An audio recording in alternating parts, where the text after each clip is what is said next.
failed for what? What? Huh?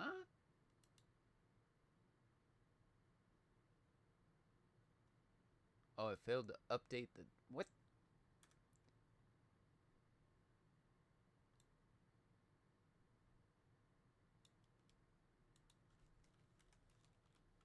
Why did it automatically redo, or not redo?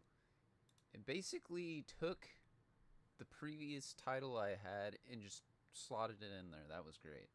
Okay. Anyways.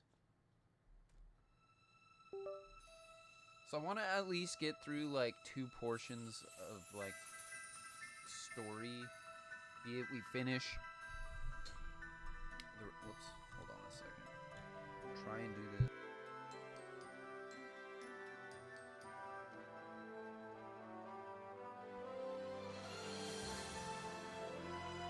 Alright.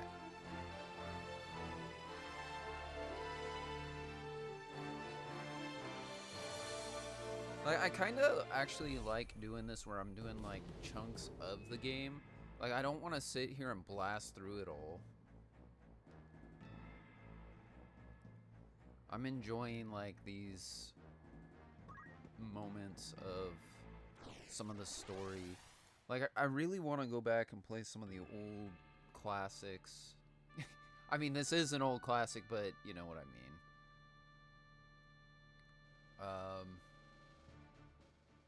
The one game that I really need to fucking play through is Castlevania Symphony of the Night.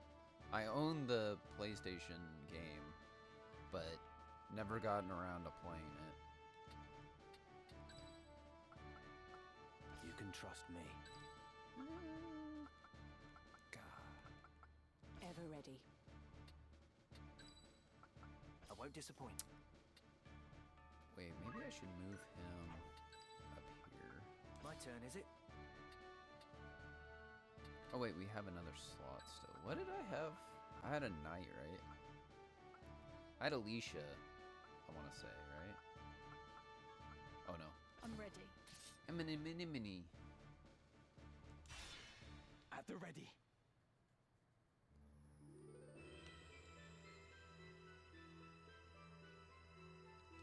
Why is this? Ramza Beowulf. The mongrel follows our scent.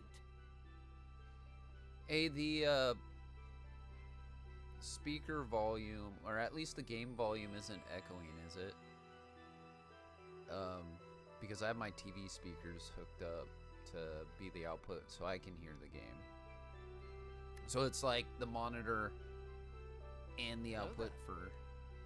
Hello there! Can I get a fish sandwich? Fish sandwich.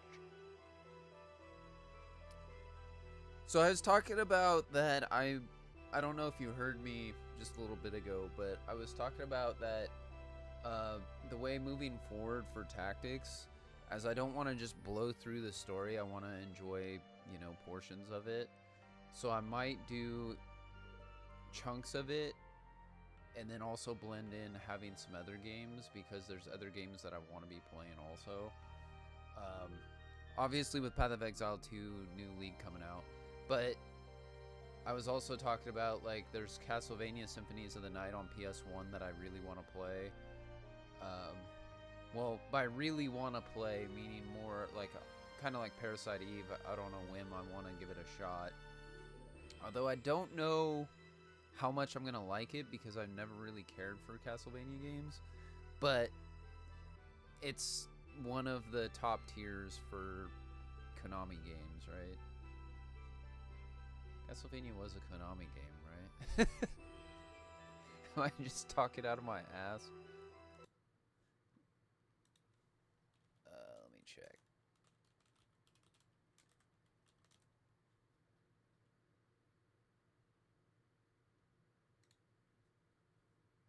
Yes, I was right. Okay, it is Castlevania. Or, yes, Castlevania is Castlevania.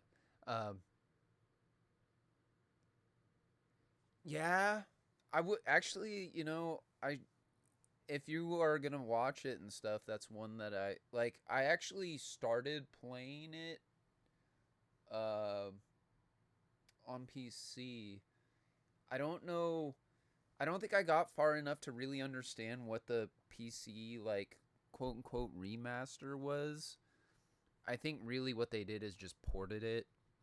Maybe had a couple quality of life changes, but not like what this has. This is what I want Chrono Trigger to be. Like, I'm telling you, if they drop Chrono Trigger remaster as like a teaser trailer during the Game Awards next week, I'm gonna freak out. Oh, you actually played Chrono Trigger? Did you beat it? Oh yeah.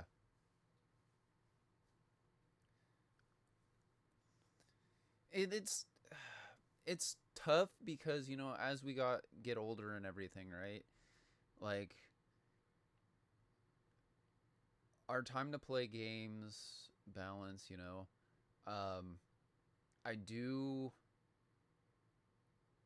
We do have a lot of nostalgia for these games, but it's also like I would rather play games that I have on a backlog that I really want to give the time of day. Like the one that I want to get, aside from like new games, right? Like Silent Hill F is one of the games I have wish listed that I really want to play, and I would love to play it on stream too.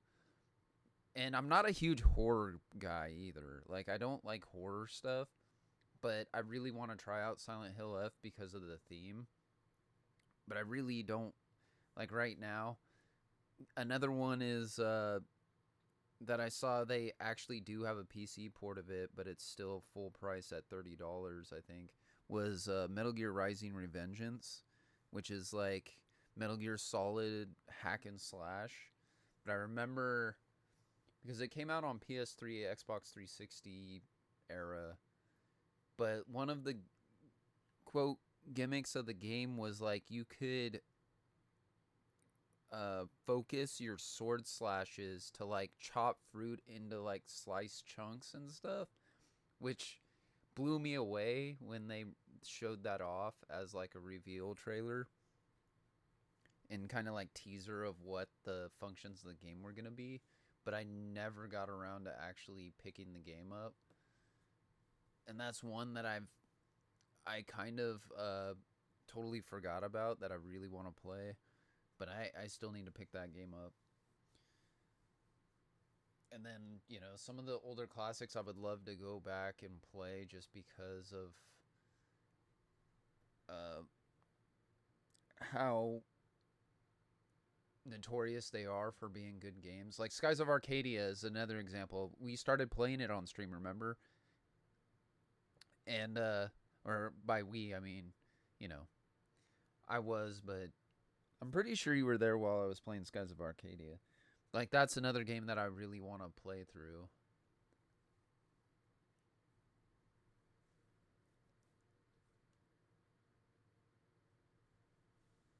Yeah, me, but you know what I mean. Chat's involved too. We're experiencing it together.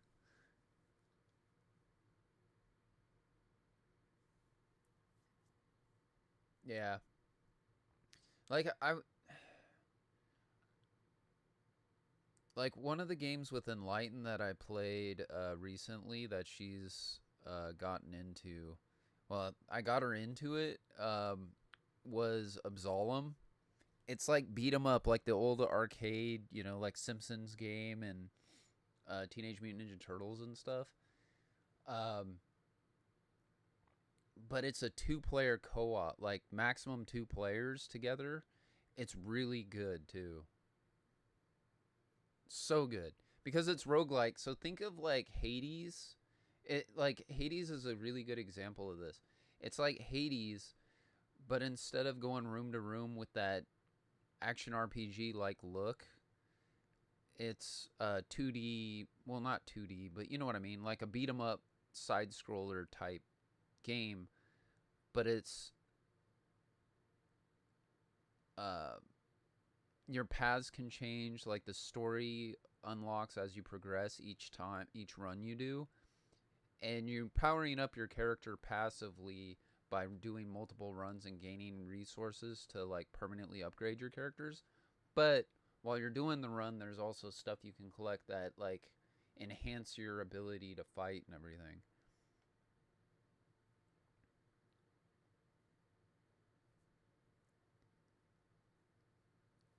Yeah, you know what that reminds me of? Like the other thing is like the Suikoden collection. Um, I have 1 and 2 on PS1. Like I have the disc, but they came out with a collection, and it's like, well, but it's also like I was talking about, playing some of these old classics. It's like I do want to play it and feel like what the changes were. I mean, Tactics is a good example of this. Like, I love, what they done to this game, but it's not like on my to-do list to like run through it as soon as possible. But also, it's like I don't want to sit here and just stream this one game because I have others that I want to play. But I've always been that way, right? Since I started stream. Well, I should say, as I started being more regular with more routinely streaming, I should say. But that's loosely on routine. But like, you know what I mean. I like doing variety because it showcases more games. But if there's some games that actually keep me intrigued to like get through them, I'm more than happy to finish them. Because what was Vagrant Story that was supposed to be like Parasite Eve when I was doing the marathon stream was good. It just didn't hit the way that Parasite Eve did. Like Parasite Eve like is so good. Like even to this day, we just played it recently, right? And I can say that even to this day, that is probably one of the top tier PS1 games that still holds like, because the combat is, even though it's turn-based esque, it still feels like you're involved enough that it's not boring. Which is a problem with a lot of the older JRPGs, is like the turn-based action or combat is so slow that you end up falling asleep, You can get bored easily. And that's why when you get around Mosiah playing Expedition 33, that game is what I wanted FF7 Remake to be. Like the combat in that is exactly how... Oh, it's so good. But anyways,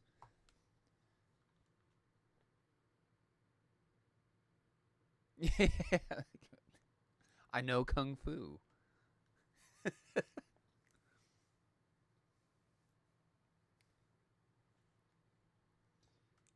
We watched the John Wick series like all the way through completion since Enlightened hasn't seen them, and she loved them. Um, Actually, it would be nice to go back and rewatch the Matrix movies too. Soul Blazer. It's tough to say. I think FF1 was the very first RPG I've ever played. And Dragon Warrior, which was Dragon Quest 1. But I don't really remember Dragon Warrior all that much. I just remember that it was like FF1. And as much as like the nostalgia of FF1 to me, I hate it so much. Like the generic characters. I don't get me wrong though, like it did spawn, helped create the RPG genre and elaborate more because each character was a different class, but it was so generic and it was too open world. Soul Blazer, I don't know. I would have to look up. Actually, let me just look it up.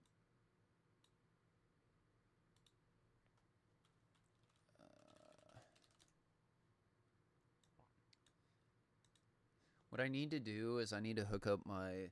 The problem is my PC, like the motherboard that I got to replace my old one, because I don't know if you remember, but I don't even know if I was streaming like at that specific time, but I think it was around the time like when Street Fighter 6 came out. Um, my power supply blew up. By blew up, it like smoked and you could smell like burnt metal. Um, and my computer died. Like it just straight up shut off, obviously.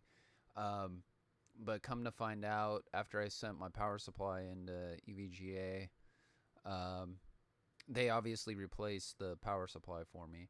But my motherboard died. I can't remember if my RAM died or not, but my motherboard died. So I fortunately, when I bought that motherboard, the original one back from like That's 20. it, man. Game Yeah. over, man. It's game over. Yeah, there was a firefight. Um, but the motherboard died. I ended up having insurance on it, thankfully, through Newegg, and was able to get money back to buy a new one. Well, when I bought a new one with the money that I received, um, I didn't realize I got like a tier lower. So a lot of the features, because they got like the base model, the Pro, and then like the Ultra. Well, I thought I bought a Pro, but I ended up buying the base, which doesn't have Bluetooth. It doesn't have like as many USB connections. So as a streamer, it sucks not having a lot of USB connections. But on top of that, it's like, well, I could buy a USB splitter thing, but I don't know how that would do. I guess it's something I can always try, is just hooking one up and seeing if it'll work. But usually a lot of times when you have one of those USB splitters, if you have too many USB connections, it can start doing funky things, because you just have too many USB signals coming in when the motherboard's not built for it, But yeah, so that was like, I mean, the motherboard does give me like more hard drive space, but it lacks in other places. Dude, Bluetooth, if your tower's right there next to you, Bluetooth motherboards are actually pretty cool. Especially since I have an 8-bit DOE. I can just use my 8-bit DOE with my Steam Deck, but I actually have to use USB to my PC for it. But I'm not sure if like the 8-bit DOE, because that's something that if I had Bluetooth for my tower, I know you can do different profiles on the 8-bit DOE settings. Like they got a program you can put on your computer. But I'm not sure like if I can tie like my profile 1, because there's a quick button feature on the controller itself that you can swap like the profiles for like your controller layout. But I'm also wondering if that can also be like the Bluetooth signal. So if I go to like profile 1, that could be the Steam Deck. Profile 2 could be my PC.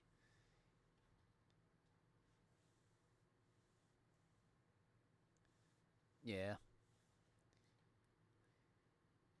I mean, with the motherboard though, like I think I got like 4 or 5 connections, but you got to think, well, my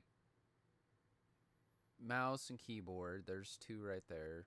I also have my mic that I'm talking to you with. I guess I have my headset hooked up, which I can unplug if I'm not using it. I also forgot what exactly. My short-term memory sucks. I forgot what I was saying about the USB to begin with. Like why I needed more slots. And I guess the camera if I'm not actually using it.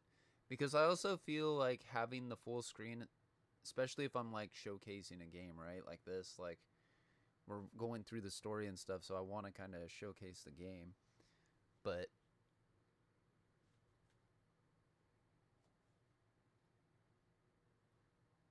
yeah, have you updated the drivers, or is it just like the physical connections are just so beat up?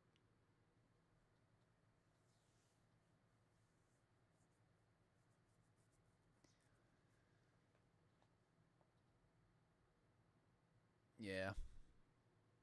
Well, hey, it's still going strong. That's like the other one in the living room that we use for Enlightened. That one I've had since 2016, I believe.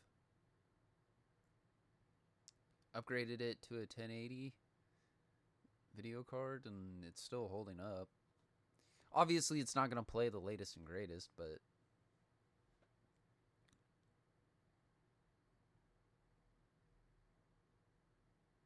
oh yeah, yeah, nice.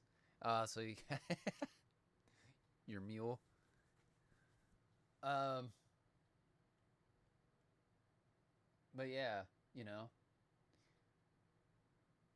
I I forgot what exactly I was talking about for the USB, having extra USBs for, but that is the problem. Oh, that's what it was.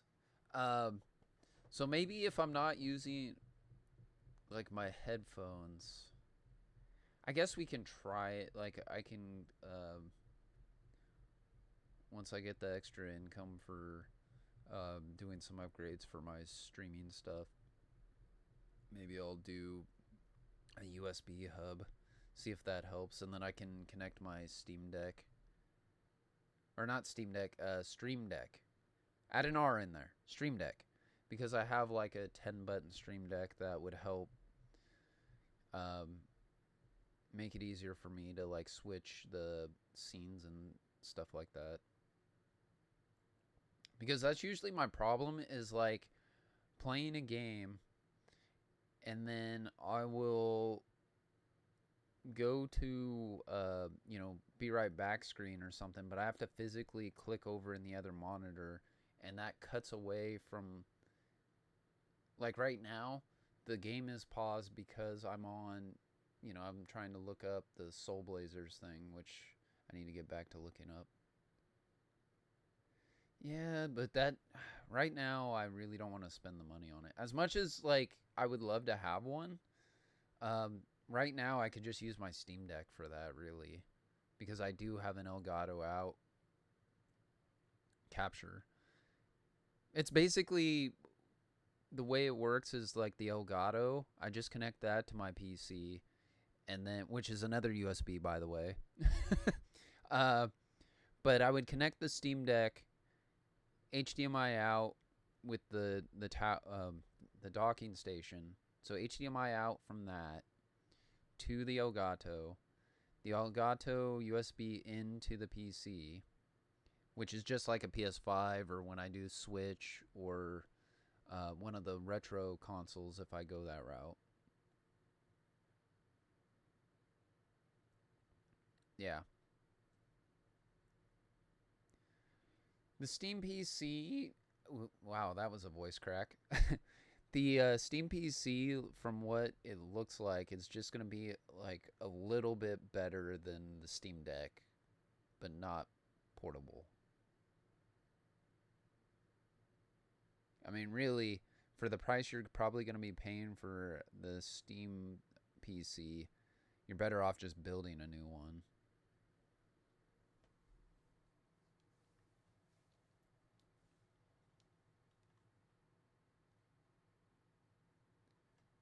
But let me look up Soul Blazer real quick.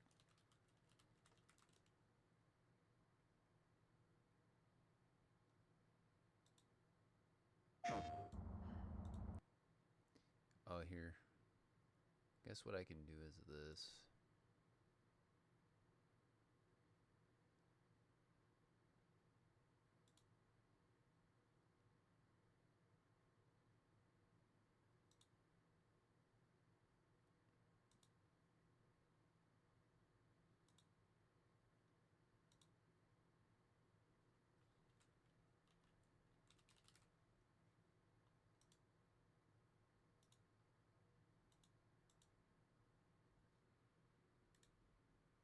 There we go.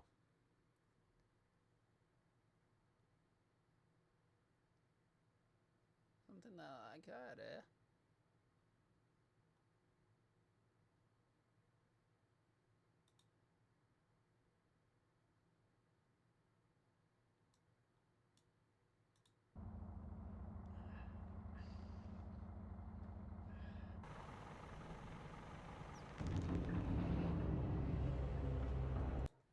Strong.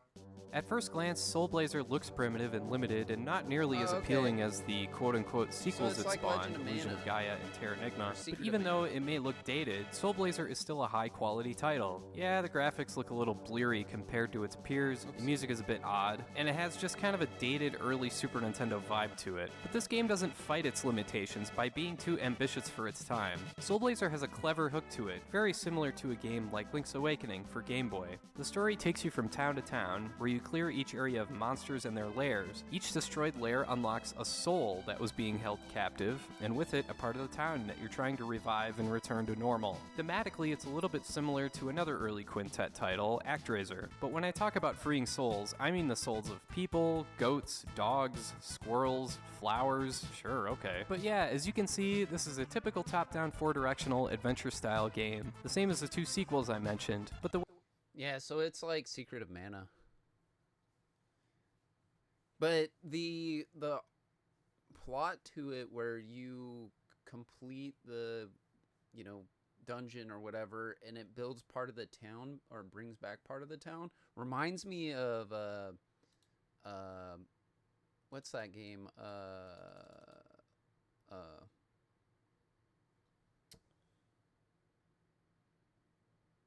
I got the picture of like the character in my head. Oh, Dark Cloud.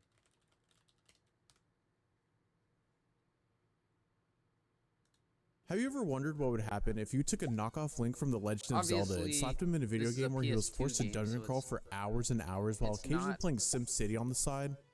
Well, let me introduce you to Dark Cloud. Oh, Dark this Cloud is was the actually first good. game developed by Level 5, which originally came out on the PS2 back in December of 2000, or Yeah. 2BKH for you Sora worshippers. The game is a perfect blend of genres that shouldn't really work well together, but somehow do, and it's glorious. The game also has a strong Legend of Zelda vibe that wears its inspiration visibly on its sleeve, and its hat, and its combat, and its enemies. I was semi-joking when I said the game had a knockoff Link, but it's hard not to see the similarities, which I don't think is bad by any means, but I'm getting ahead of myself, so let's just start from the beginning. This is a PS2 As the game opens up, we're greeted to a group of humanoid-looking creatures performing Okay, I some didn't- sort of ritualistic not- dance that this portly fellow organized so that he and his superior can summon it, who also then takes Toad. There we go. My Oh my God, streaming ad. network is expanding. And you got Deadpool. Get a large stuffed crunch crust for $9.49 from Little Caesars. It has delicious breadcrumbs Pretzel on the pizza. cheese stuffed crust that make it, On to the empty plot of land where his entire village used to be, and tells him that he can restore the world thanks to his newly acquired powers. Turns out the Fairy King saved all the villagers and buildings by encasing them in these orbs called Atla, and the Atla-Milia will allow Toan to collect and restore these orbs to rebuild all of the structures destroyed by the Dark Genie. The Fairy King then leaves Toan and tells him to collect some Atla and just disappears into thin air, and that's when we get to take control of Toan for the first time. It's kind of spooky just walking around what's essentially a giant field knowing that Toan literally just watched his entire village get absolutely wrecked. Well, almost. Because the mayor's house is still hanging around after the Dark Genie's appearance, but before we talk about the mayor, I gotta mention the music again, because every track in this game so far is immaculate, and each one fits with its respective scenes and areas so well. The Dark Cloud OST deserves to be up there with the Goliath in the OST world like Kingdom Hearts and Persona. That's just my 2 cents though. Back to the mayor. Upon visiting him in his weirdly placed bath that's just in the middle of his home for some reason, Toan is told to trek through the Divine Beast Cave and ask Drain to help him with his new mission. Listen, I know Breath of the Wild came out 17 years after this game, but the Legend of Zelda comparisons are crazy. Still not bad though. Toan then makes his way to the Divine Beast Cave to start the first dungeon crawl of the game. The Fairy King is the first person to greet him when he enters the cave to give a quick rundown about how the dungeon works and the overall mechanics of the game. This method of having a character literally tell you how the game works instead of just letting you figure out is a little dated, but it's okay because the Fairy King will say things like finally the important stuff, so the lighthearted comedy amidst the lecturing is welcomed. So the gameplay of Dark Cloud looks like this. Enter dungeon, fight enemies, find the key to the next floor, enter the next floor, and rinse and repeat until you reach the end of the dungeon. That's just the basics though. Each key for the subsequent floors are dropped from the various monsters in the dungeons, and it's up to good old RNG whether or not it's the first enemy you defeat or the last enemy you defeat that actually drops the key. Trust me, it's always the first or the Diablo last. in that sense, in a Within way. each floor of the dungeon, Tuan can find the villagers and the buildings encased in the Atla that the Fairy King mentioned. So the loop inside the dungeons looks like this.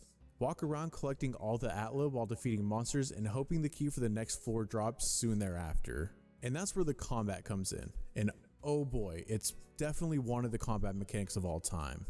It's very reminiscent of the N64 Legend of Zelda combat with a lock-on mechanic, but with a little slower attacking and animations, but overall pretty charming. And once you get the hang of the timing of everything, it's pretty fluid for the most part, which leads to the weapons. The weapons add a little bit of complexity to the combat because they are breakable, so Tuan won't be able to stay in the dungeons for too long slaying monsters, because eventually that shiny new weapon he just found lying in a chest will eventually crumble in his hands. And repairing isn't as simple as leaving the dungeon and re-entering. You either have to find or buy this material appropriately named repair powder to restore uses to the weapon. Each weapon also has an upgrade meter called ABS that increases as Tuan defeats the dungeon dwellers, and upon each upgrade, the weapon's level and stats will increase. There are also different upgrade items that apply different damage attributes that can be equipped to the weapons. There's fire for enemies weak against flame, ice for enemies weak against cold, thunder for enemies weak against electricity, wind for enemies weak against wind, and holy for dark and undead enemies. In addition to the attribute runes are attachments that will increase things like the weapon's base stats, which are attack power and speed, as well as specific runes to combat the various monster types in the powder or hydration level through the Divine Beast Cave instead of just a giant wave of items. In order to be trapped inside the Atla through the Divine Beast Cave instead of just a giant wave of information as I presented it. So after Tuan collects some Atla during the first dungeon crawl and makes his way back to the surface, the Fairy King explains what to do with the Dioramas held inside the Atla-Melia, and this is where the city building mechanic comes into play. The Atla on each floor of the dungeon has specific parts of the villages trapped inside them, which includes buildings, people that live/work in the buildings, and some supporting items that make up those buildings, like ladders and extra rooms. In order to place down a building, Tuan must collect each corresponding material that has currently been discovered for that building, and then it can be placed anywhere within the parameters of the village, which then adds new characters to interact with. These character interactions add so much charm to the game. Once the structure is built, Tuan can speak to the villagers to see what additional add-ons they need to complete their houses or businesses. One of my favorite interactions in No Rune Village is with Macho, which upon completing his brother's house, he gives Tuan a Stonebreaker attachment, but while receiving this gift, Macho's brother Camacho enters the room and gets upset at his brother for giving away his belongings, so the two brothers tussle it out while Tuan just leaves the area. Each villager's home has a special event tied to it like this one, and they always end with Tuan receiving a gift. Now, the houses and structures can be placed anywhere using the Atla-Melia. This is kind of what I was talking about when looking at that Soul game that you were showing me for SNES. Is like it's a more advanced version of that, really, because it's similar in that aspect where you go through these dungeons, you're collecting the town, parts of the town, bringing it back, and then you can customize it however you want. Like like you're still gonna have the same assets, but you can lay it out however you want, you know. So that's why this game was always kind of like cool to me, was like you can customize the town however you want. And also like Fantasy Life I has that feature too, where like you have this island kind of like Animal Crossing where you can customize it to however you see fit, but you're basically adding all these different aspects to it. But in Dark Cloud's case, it was part of the story plot to have these specific features in the town because they bring more characters, which unravels more of the plot and your completion of the town. Anyways. But yeah, that's Dark Cloud. Oh, one of the other games that I wanted to play, it is an RPG though. Shit, what was it called?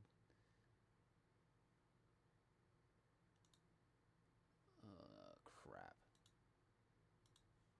let me do this real quick.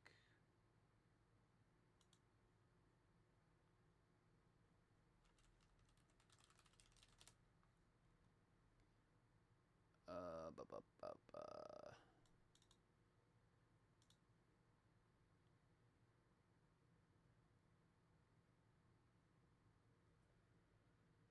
How come it's not? Huh? Hold up. Now it doesn't want to work. I wasn't done yet.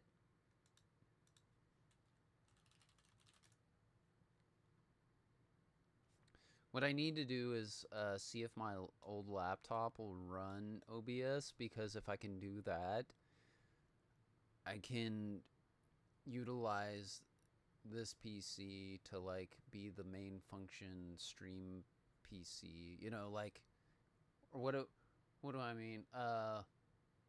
Like input source. So that way, like, no matter what I'm doing, I don't like disconnect what we're doing. Because like right now with me running OBS on this PC as well as the games and stuff, there's like that cutoff of like when I'm looking stuff up and whatnot, it'll cut off what the game is doing and everything.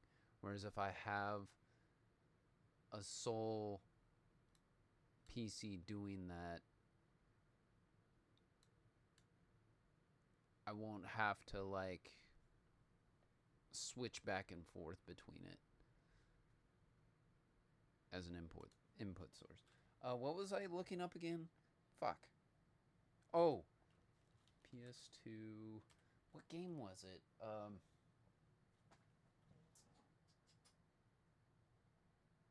To be honest, I don't.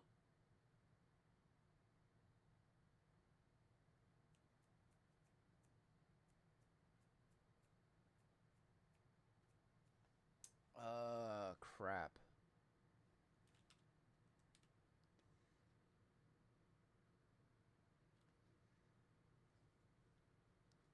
PS2 RPG and Kingdom Hearts comes up. Kingdom Hearts is an action RPG, not JRPG.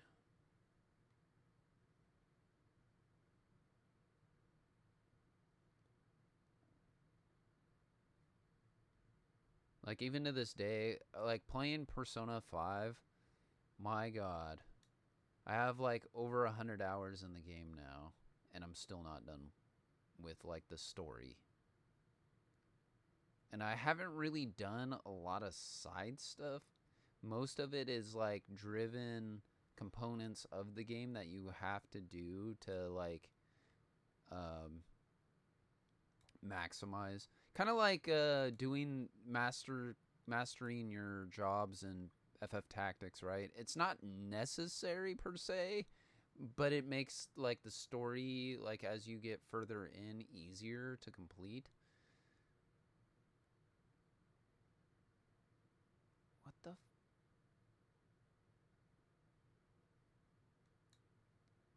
Hang on, I'm just gonna play.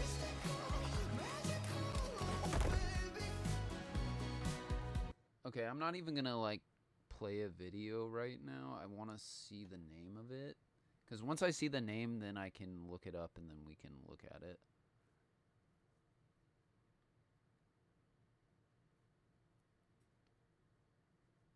And I'm not. Wow. This RPG list, and they don't even have. I forgot Persona 4 was a part of the PS2 era. That's crazy, though. Because Persona 4 was PS2. Persona 5 didn't come out until PS4 generation, so they totally skipped PlayStation 3. And that's just like off the top of my head, because there could have been. I'm assuming there was Shin Megami Tensei games in between on the PS3. I just don't recall any of them. Wow, they don't even have it on here. They're saying it's like top 30 RPGs or something, and they don't even have the Oh, thank God for the people that actually do the like time stamping of like these collections. Because I just need to see the name. I don't need... There it is. Found it. Number 12. Okay. We'll just use this video because it's here already. Why is it not showing up? Okay, I guess I gotta do a new capture. Hold on.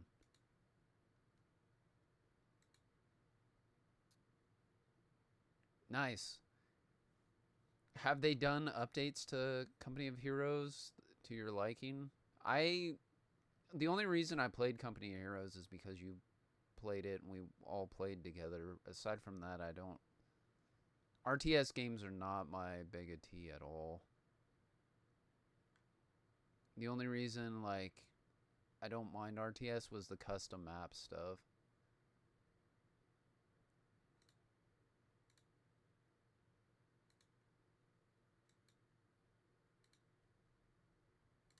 There we go. There we go. So this is it, Rogue Galaxy. 12. Rogue Galaxy. Also by Level 5, this was one of the very first attempts to create an open world as an action JRPG. Thinking about it, did I play this on stream? I don't recall if I did or not. I know I played a little bit of the game, but I can't remember if I streamed it or not. Of this, Rogue Galaxy. Steampunk elements in a science fiction universe with space exploration involved. Very hard game, fast-paced action, and its well-known cel-shaded graphics. Number 11, Eternal Poison. Well, that was... Wait. Galaxy.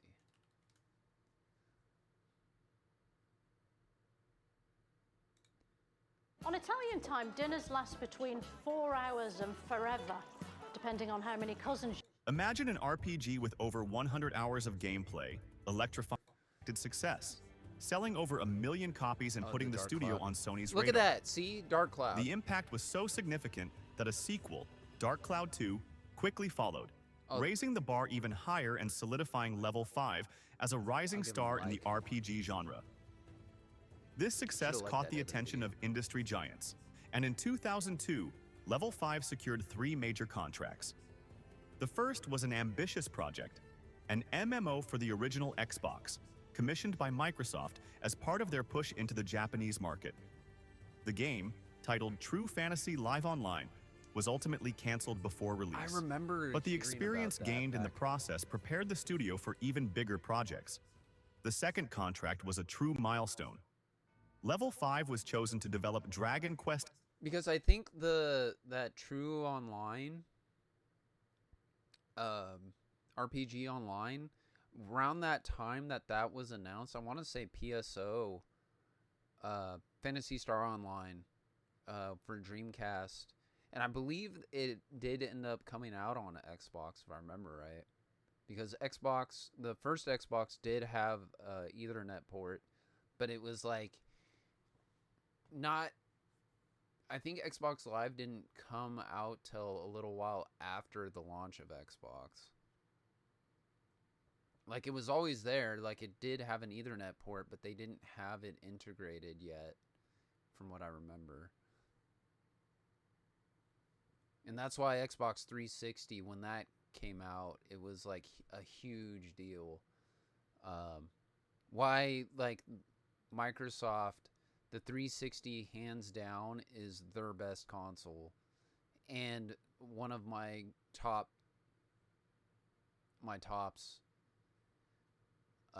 It's hard for me to rank like which console's the best, because really, you know, it's more the games for me than it is like the actual consoles themselves. But I would hand it to the 360 as being one of the best.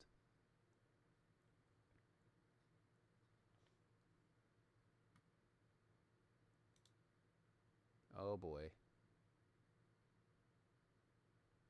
Enjoy that band.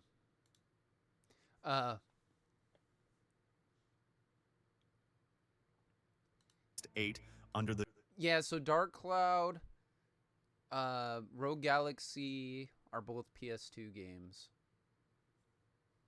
But I'm just saying when this guy was talking about level 5 and like Microsoft was trying to break into the like JRPG market. They had that true online RPG that was in development. I want to say Phantasy Star Online was because Phantasy Star is an RPG that was out prior to this generation, like Xbox, GameCube, and PS2 era. It was a Sega Genesis, if I remember right. It originally was created on Genesis as Phantasy Star, but it's another JRPG series. But what really made Phantasy Star popular was the online. Phantasy Star Online during Dreamcast and Xbox. But it's basically like kind of like Monster Hunter in the sense where you got like a 4-person party and you go back to a hub. I mean, it's similar to Diablo in that sense, but it's like third person like this action RPG-esque because it's like every time you tap a specific button for a skill, your character will go into animation for the attack. And like the melee and ranged attacks, you can combo off of it if you do your timings right. You can get like 3-shot combos or 3 attack combos, but it's like very slow in the animations. But you would run around in these different like zones to like do whatever the quests were, come back, and then you could, gain your loot for that quest, turn around, go to the store, the shops, and then buy like better loot, or while you're in the run you might find some better loot, but you would level up and stuff. But it sucks because I remember that true online RPG announcement and was hoping, because this was the time also where like consoles didn't really have a breakthrough into like online gaming, because at the time, for PS2's sake, like you had FF11, but I think that was like, was FF11 for PS2 like the start of like the online functionality for it when they had the network adapter? Because I know SOCOM was popular at that time for that reason.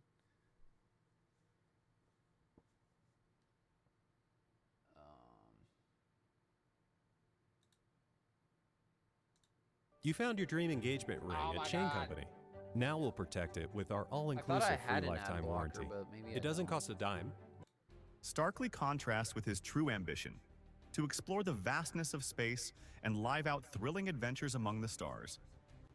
But fate has much bigger plans for Jaster. Everything changes when his city is attacked by a colossal, mysterious creature. But I'm also playing the ads for this, since I am viewing this video on stream. I'd rather play the ads to give this person revenue. In the chaos, he crosses paths with an enigmatic warrior who aids him in battle but vanishes just as quickly as he appeared, leaving behind a uniquely ever imagined and immersive universe. Stands out as one of the greatest spacefaring RPGs, right alongside classics like Star Ocean 2, Knights of the Old Republic, and the Mass Effect trilogy. Before we continue, let me ask you for a quick favor. If you enjoy this kind of content and want to support the channel, check out. Unlike many games that in simulator, balance between storytelling and gameplay, something many modern titles aim for, but few achieve so naturally. So it's the game's structure encourages total immersion. If you just want to follow the main story, you'll find an engaging narrative filled with twists, epic moments, and deep world building. But if you choose to dive deeper into the additional content, Rogue Galaxy opens up into a massive experience, offering dozens of side quests, optional activities, and innovative systems like item crafting and strategic challenges within the game's universe. See, I also think that like a lot of these older RPGs, even action RPGs, whatever, a lot of these older things would benefit great. Like, a lot of people complain about remasters, like, make new games, you know? And it's like, why, when, like, these old games were great, like, for its time, but they need that, like, injection of kind of like Final Fantasy Remake. Like, they need that injection to make it more relevant to, like, not just the tech, but also the newer generation of gamers, right? Like, FF7 for its time was good, but now, not only for, like, the newer generation to pick up and play, but for us that have been around through it all, I do not want to sit and play the original FF7 ever again. I do not. Like, even, like, like, if they remastered it, like they did Tactics, like, I would probably play it, but I don't know if I'd actually ever beat it. Like, I would play it just to see, you know, what they did to make it different. But in all reality, the remake is the way that I would want to play through it again, right? I mean, I already did on stream for Rebirth, but yeah. But a lot of these games, even if they only did like the Tactics remaster, right, where they keep it somewhat in the same vein of what the original was, because I think Rogue Galaxy is a good example of this. From what I saw, all they would have to do is update, you know, to modern tech, you know, the graphics engine and everything. Maybe add a little bit of quality of life features that, like, make it easier to deal with some of the frustrations of the original, which I don't even know about, but I'm sure there's some there, because a lot of the older games have that clunky feel to them. But I mean, this game is a great example of this, that basically this would transfer over to, like, being like FF7 Remake. Although I do not want it to sit there and be a button mashy heavy. And that is why you need to play through Expedition 33 so you can see what I mean when I feel that FF7 Remake would have been better with the combat system of Expedition 33. Hands down. I also like the with Expedition 33, I like the way your abilities are used. So, you know, like a lot of traditional RPGs, they'll have it where you just got mana, and I hate that, because once you run out, now you got to waste time sitting there and generating, you know, using mana potions or whatever, or like specific abilities that allow you to regenerate, whereas it's incorporated in the actions you're doing.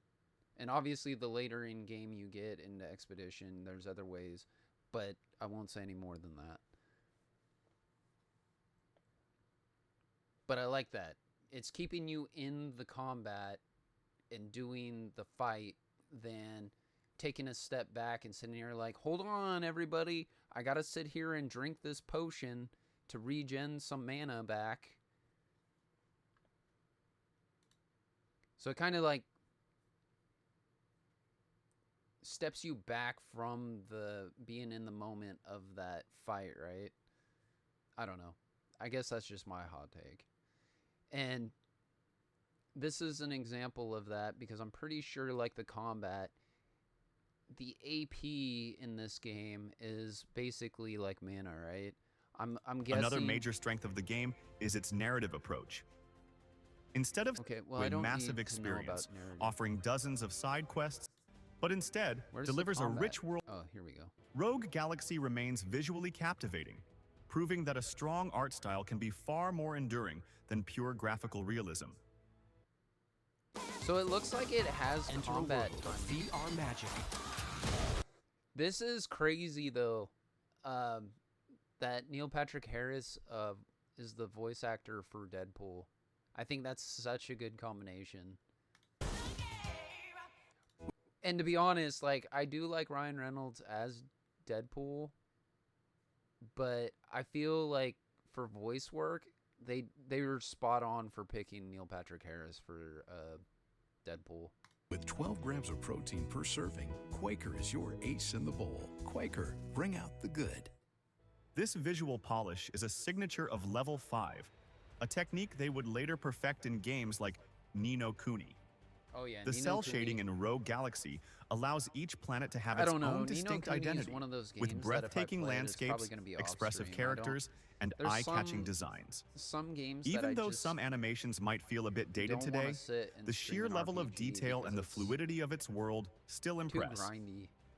But Rogue Galaxy isn't just a visual masterpiece. It also, I can't remember if I streamed any of Xenoblade Chronicles, like the first one. But for many, many years, I was like wanting to beat that game through the Wii, the 3DS, and then the Switch remaster. And the many years I had the Switch version too, I still had yet to beat the game, and I finally beat it. And I'm super disappointed. Like, I'm one of the Xenoblade people that, like, man, I had so much hope for the game. But man, is that game, like, some of the features of it, like, really ruined it for me. The story's good. And, like, the characters, it's a mixed bag. But, like, a lot of the problems I had with Xenoblade, Chronicles 1 was... even the remastered was they give you quick travel to like different points of like big zones. So it's open world. You go, across these big ass zones to get to like story events and stuff like that. But the problem is when you're story event locked to a specific zone, you have to manually run. Even if you've been to that location before, you have to manually run all the way to that like entry point to the story. You can't just quick travel to like a near checkpoint right next to it to like go in to activate the story, which maybe the other games like the sequels like 2 and 3 and X or whatever have like better features for that, but that really ruined the first game for me. I was like, oh my god, I just want to complete the story so I can be done with this and say that I beat it, It also features one of the most engaging combat systems in the genre. Unlike traditional turn-based RPGs, battles here take place in real time, demanding quick reflexes and strategic decision-making. Wait. The battle system is one of the game's greatest strengths, blending fast-paced action with a tactical layer that prevents combat from becoming a mindless button-mashing experience. Okay. Every encounter challenges you to assess the battlefield, utilize the right abilities, and manage your resources wisely. On top of that, the game features an equipment and skill progression system that keeps combat fresh and rewarding throughout the journey. In Rogue Galaxy, underestimating even the simplest enemies can be a fatal mistake. The game isn't unfair or extremely difficult, but if you jump into combat thinking you can just mash buttons, get ready to see the game over screen more often than you'd like. Every battle requires you to make smart use of the game's mechanics, taking advantage of available resources and learning the best strategies to deal with different types of opponents. The combat system offers impressive freedom, making every fight dynamic and strategic. You can swap equipment mid-battle, using specific weapons to better handle different situations. Additionally, you can issue that's the one thing, like, Square Enix Squaresoft brought in, the RPG genre pretty hard. They're not the only ones that are part of that, like, creation of the genre, but they're a big part of it. But the problem that I have for today, as far as today's concerned, is the fact that it's boring, like sitting there waiting for your turn to activate. And that's also just like tactics too, it's for me, like, streaming something like this, it's just the benefit of, like, progression of story to, like, and gameplay, right? So if we're sitting there in a combat where you're just watching me wait to take hits from enemies because I can't do anything about it on a defensive end, it's boring. Where even though Rogue Galaxy is one that I'd be kind of timid to play just because when it takes that long to beat it, 100 hours, I mean, let's cut that maybe 25%, maybe 80, 75, 80, due to, probably going out doing side quest completion and stuff like that. But just story alone, 60, 70 hours is a lot of time to be streaming one game. And if it's a bunch of, the enemy attacks me, I have to sit there and take it, and then I turn around and do my actions. And then some of my actions, because I'm out of MP, now I got to sit there and heal or, throw potions or chug down potions to regain my mana back. To me, that's boring. And even like off stream, it's hard for me to swallow nowadays. But like something like this is a little more to the side of that I would be willing to give it a shot. Just because it's more engaging. Like I feel like even on a defensive side, it's giving you the option to defend like this, or maybe you can do an attack that can counter their turn of attacking because it's real time, right? So you're actively making choices even when it's, quote, not your turn. So I don't know.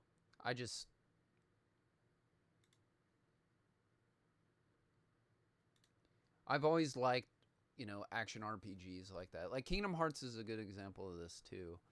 But even though you have mana in Kingdom Hearts, when you kill an enemy because you're active, it's real-time combat. You kill a shadow, it has a chance to drop mana orbs and stuff.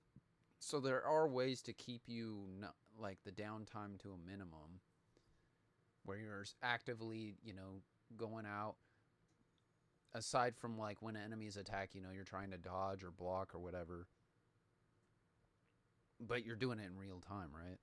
So I think that's one of the big important factors for me to, like, playing RPGs today is, like, engaging you more during the combat encounters, because to sit and just let the game play itself, like old RPGs, you go, then I go. But when you go, I got to just sit there and watch you do something,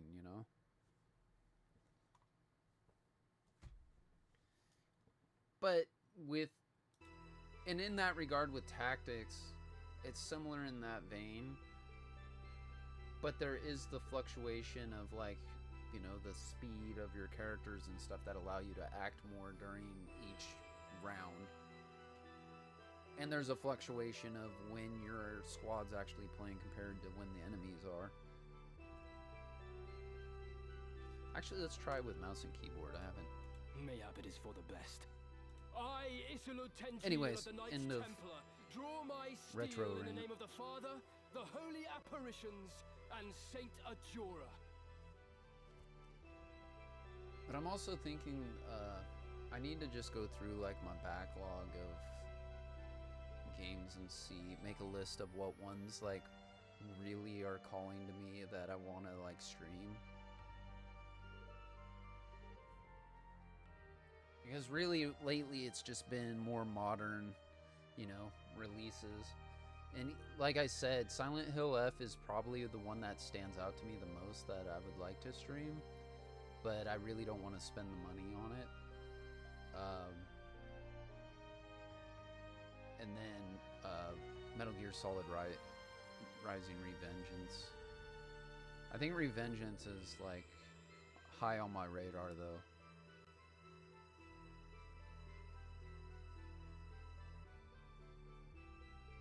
You will return the stones you carry, heretic. Which also reminds me, the one you game speak as though they are that church property, but the gods intended them for all men. I like how I'm sitting here doing the story, but I'm sitting here talking over it. My bad. Is the Hideo Kojima game, Death Stranding. I still need to play that. I haven't even touched it. And when I bought my video card back in like 2020, I got a free copy of Death Stranding. So it's like, and to this day, I still haven't played it. As much as I love Hideo Kojima's games, I still have yet to play Death Stranding. But it just didn't hit me the way that Metal Gear Solid did. Like, it really says something when, like, a 10, 15-year-old game that I still have yet to play is beckoning more than a game I already own.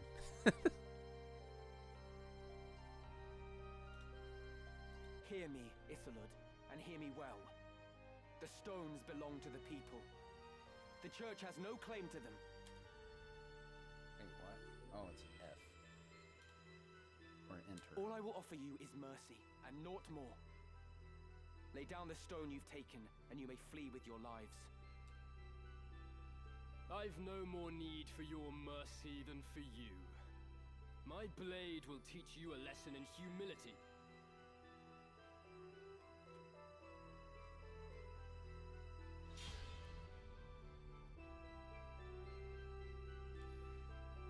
You know, thinking back on it too. Actually, let me get over out of the game real quick to pause it here. I think it just silenced it. But I remember back in 2012-ish when I started streaming for Extra Life, and I started streaming for, you know, like, I tried to do streaming outside of just the Extra Life marathons. The first game that I recall playing was Trails of the Sky, A Legend of Heroes Trails of the Sky, which was an RPG. And I didn't ever beat it on stream because the story is engaging and stuff, but it just so slow. I don't know. I guess it's also like my modern day brain is just like, I want a story that just throws the story in your face, you know, and you interact with it more often than you have to like take a step back and do the slow process grind of like JRPGs where you're doing combat over and over and over again. Because that's the problem with Persona 5 I've been having since playing it, is like I just want to finish the story, but the game, you know, you have to get from point A to point B in the dungeon, but in between that, you have like a dozen enemies that you cannot avoid. Well, I guess you can kind of avoid, but it's like the way that you avoid them is so... What's the word I'm looking for? Like, you have to like stealth your way by like hiding behind these items, you know, kind of taking cover, but you have to take cover, you know, repeatedly, go from point A to point B behind cover in order for the enemy not to see you. Which it would have just, sometimes it's just faster to run into the enemy and kill them, you know? And I don't like that.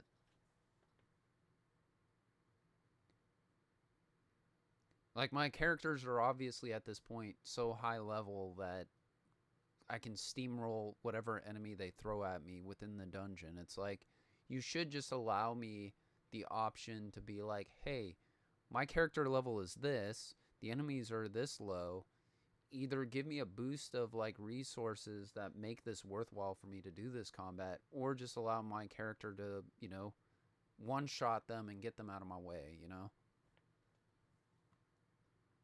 And I believe Persona 5 does that, but the gap of like levels or something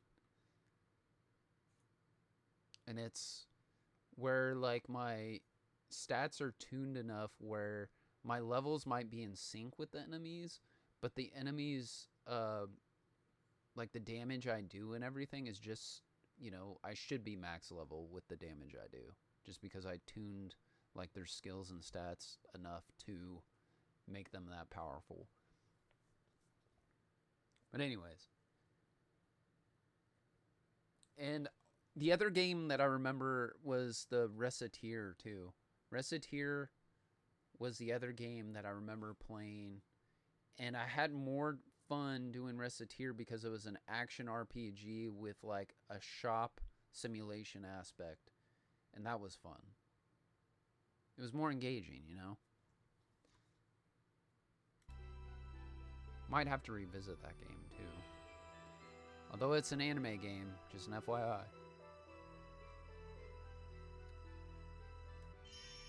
I wasn't even paying attention, really. Okay, so we gotta kill this guy.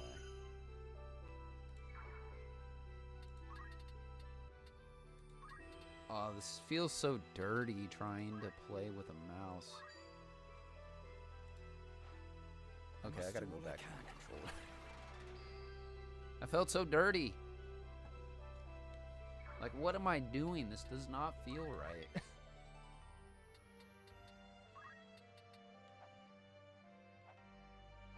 Well, there's no way. I doubt I'm going to be able to reach him from here. This is way high. If I could steal from him right here. Yeah. Let's see, what do we got? Wow. Can he throw or anything? No. Okay, well now. This is a problem.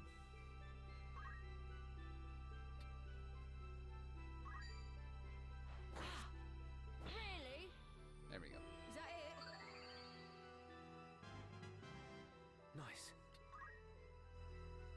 Why do you persist in this foolish resistance, Ramza? Ah, wait. I dare say I can explain it. Though you are a Beowulf, you refuse to follow the example of your lord brothers. The reason? You live only to defy those you should obey. Some would blame your illegitimacy, but I would venture it was your choice. For all you were blessed with, you allowed your bastard birth to embitter you. By expressing your anger through defiance, you came to define your very nature. Belittling others is clearly in yours, but you could not be more wrong about mine. It is because I am a Beowulf I do not heed my brothers. The Beowulf name stands for truth and justice. It is not a tool to be used for selfish gain. My Lord Father devoted his life to the defense of our people in the 50 Years' War. Countless soldiers took to battle beneath our banner and made the ultimate sacrifice for the kingdom. We fought for justice then. Righteousness was on our side. House Beowulf cannot now turn from its purpose and fight for the interests of a corrupt crown and self-serving aristocracy. You would speak of justice? Full oft it is but greed dressed in noble finery. If you truly believe as you claim, then fight with us.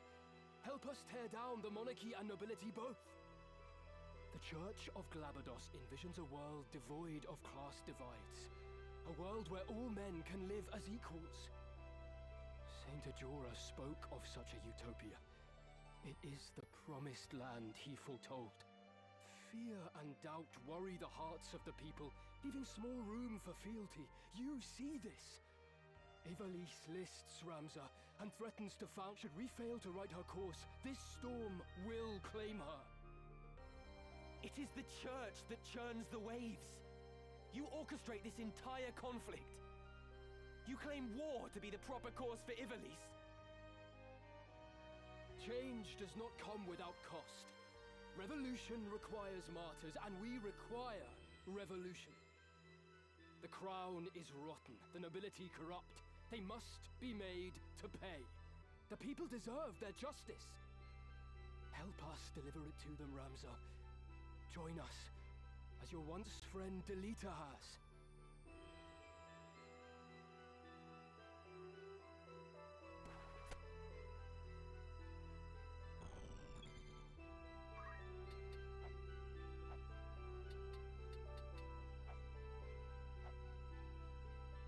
Well, this knight cannot move very far.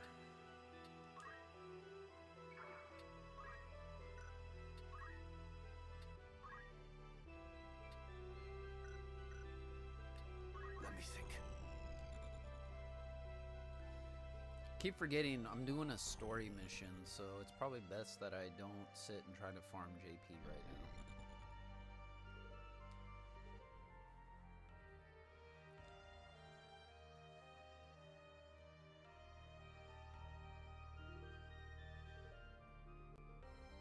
Onward. Can I hit him from here? Maybe.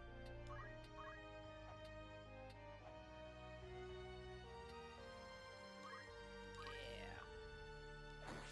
Take that. Oh, you're not dead though.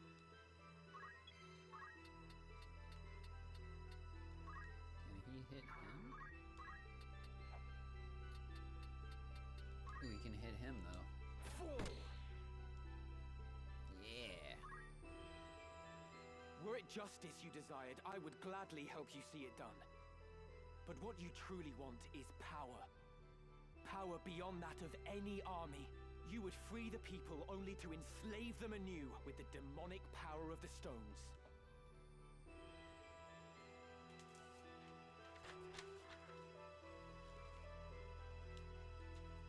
Demonic power.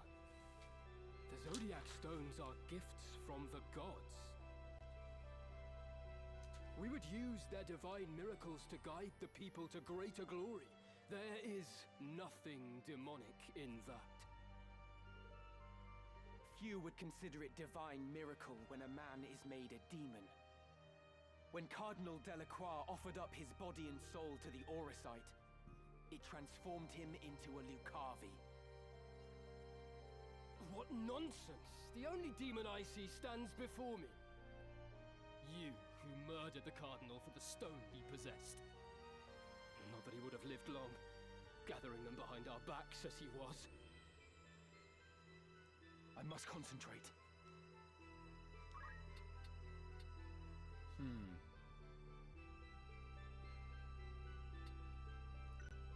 Actually, what I can do is this. Should probably do it to the knight. The knight needs to move quick or activate quicker because of how slow she moves. Better get out of dodge because I'm sure that's. Yep. Nice try.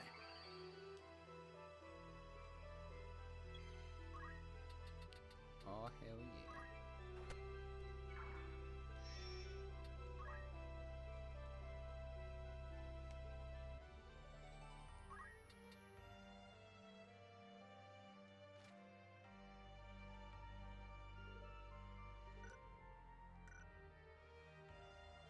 Physical attack power is 2. Why does a summoner have that? Doesn't make any sense. I'm gonna steal it anyway.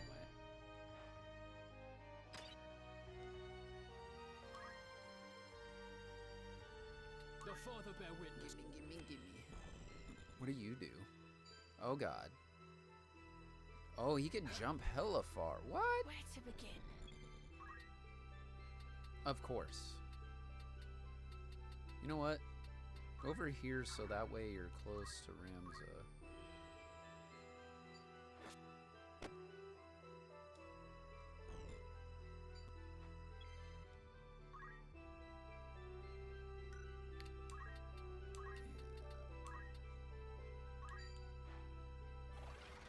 Tailwind your ass.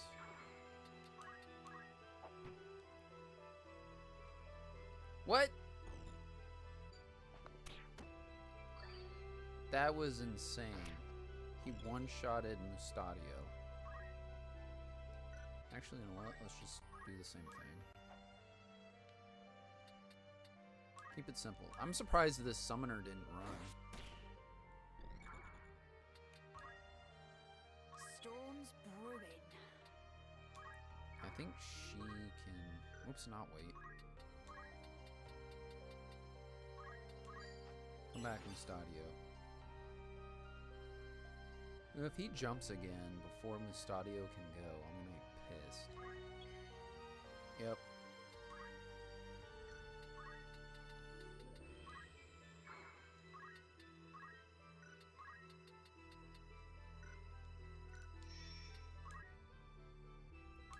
Mithril bow.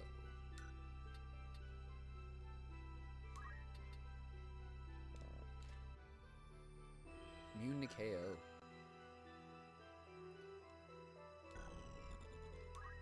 Okay, we are stealing your armor. Let's go. Come on.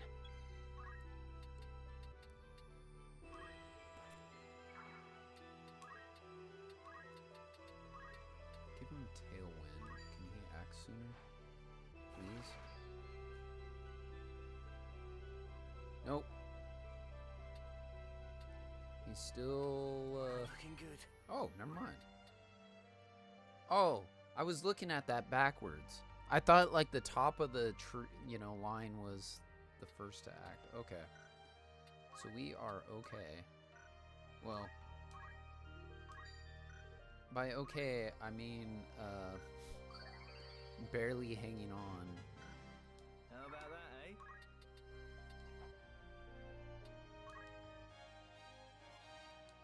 Buried item found.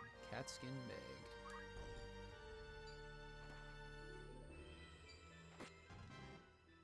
Yeah, attack Ramza.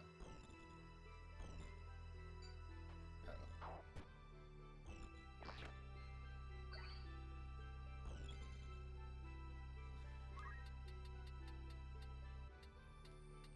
This is ridiculous.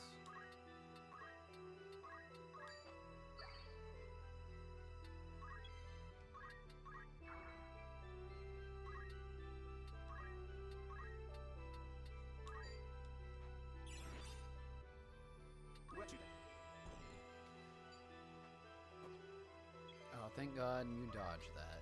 Okay, I'm just gonna attack.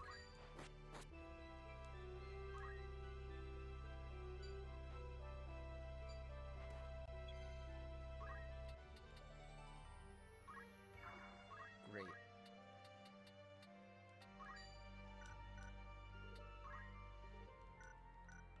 Why are you in the way?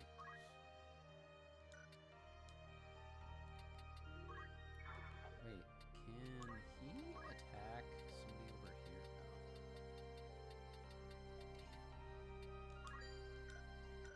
No. Just heal yourself, I guess. It's better than nothing. Oh, thank God for evade.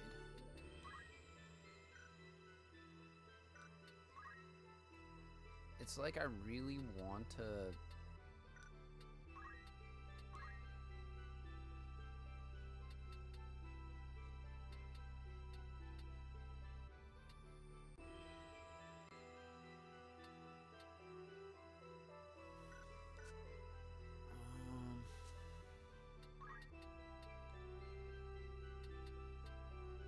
Wow, she doesn't act till way later. And I want my knight to actually go do something now that they're getting close.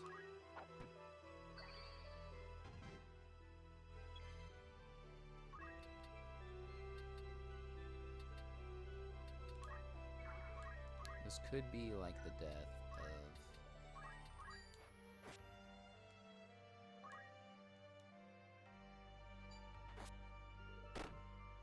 a... Uh-oh.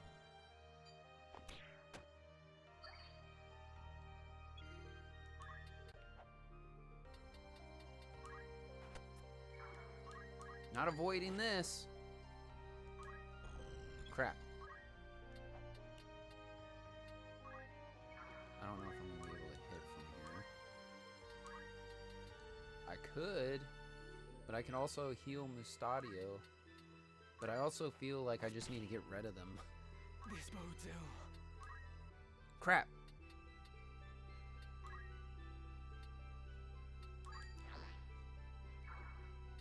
The father bennett. This isn't good. Ooh, ouchie. Yep. Oh my god! The other one's gonna come up behind though. No, maybe not.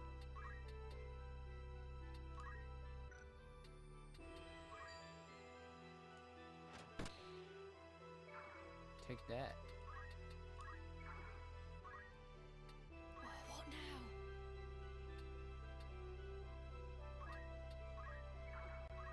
Do something! Wow. I cannot fail. Kind of want to see if this actually works. How much? It actually worked, but Ramza killed himself. That's funny.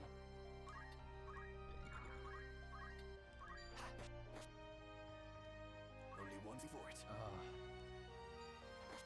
Yeah, saw that coming. That was funny.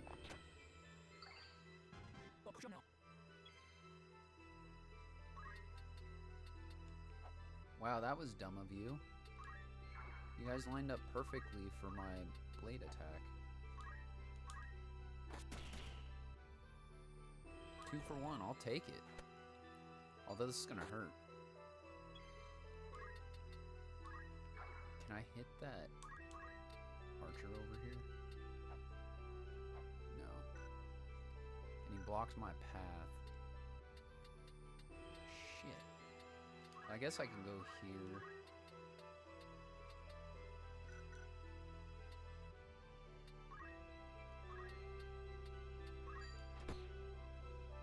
Ready and able. Oh no. Okay.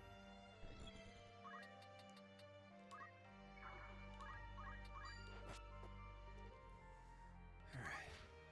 Now we're getting somewhere. Uh-oh. Yep. Oh god. Oh no. Hold up. Let's revert back to Ramza's turn.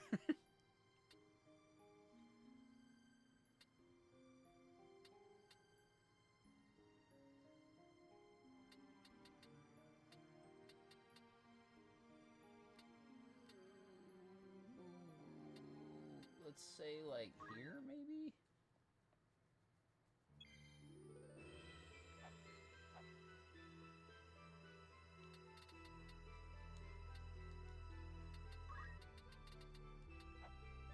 Okay, so that one's down.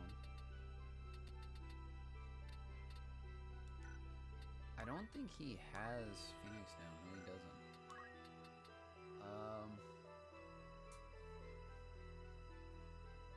When do you go? It doesn't even show. So...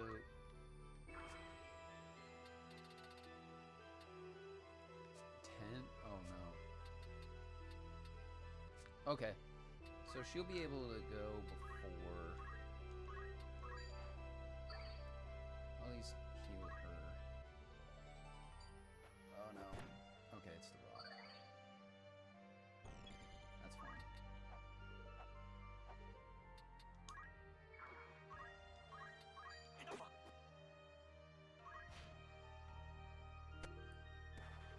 Wait.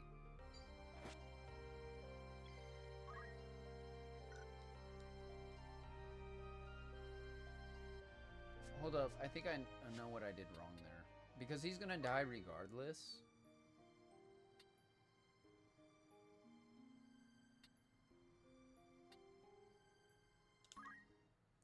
Was it here?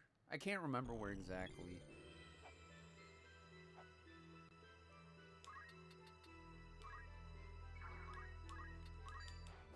Yeah, so if I go here... Oh, that's why Mustadio can't go anywhere else. I was hoping that he could... Yeah, because that guy goes before. It'd be nice if I could, like, stun him or something.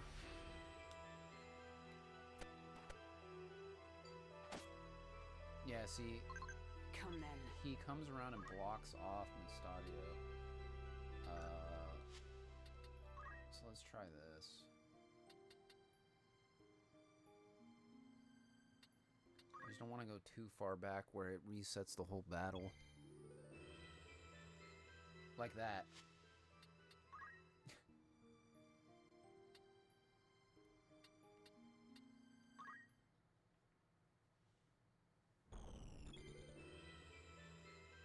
No, he's already up there. What? Oh.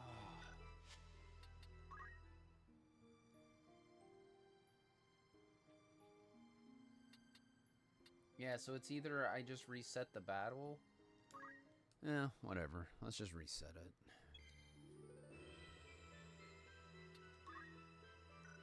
So I think right off the rip, I'm gonna give...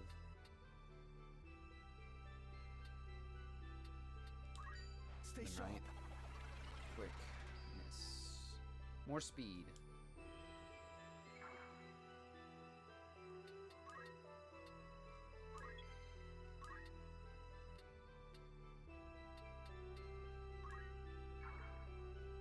Coming through. Because your ass needs to get over here. But at the same time, I don't want to get belittling others.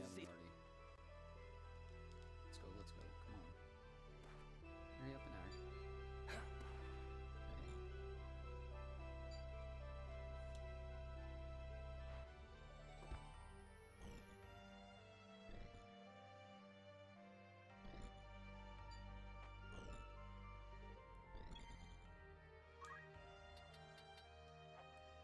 What would be hilarious is if I could move that character. Dang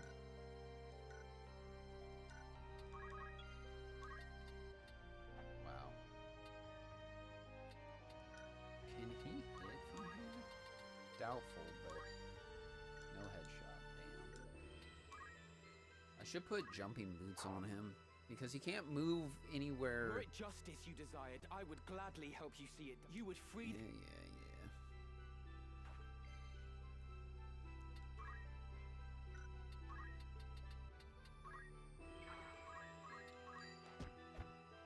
There we go. That ends that.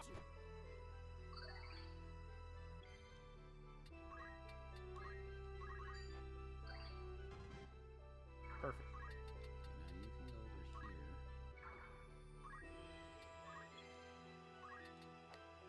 Can you attack from up here, please? Yes. Okay, this seems to be going a teeny bit better. Oof. That's a lot of damage. Oh no. Who can I hit? Anybody?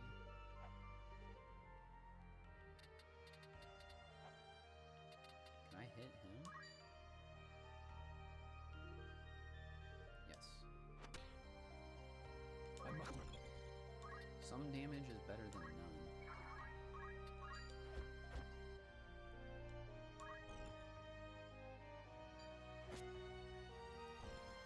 Oof.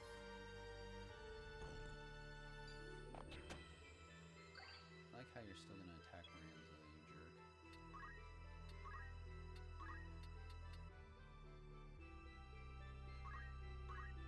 Die! What?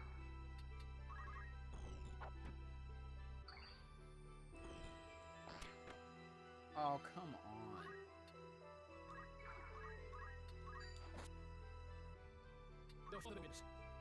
Uh-oh.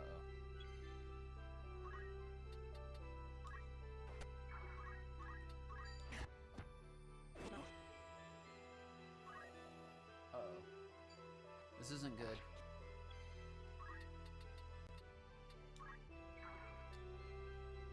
And And the problem is, Mustadio is asleep. Oh my god. Well, at least my knight can get closer to Ramza.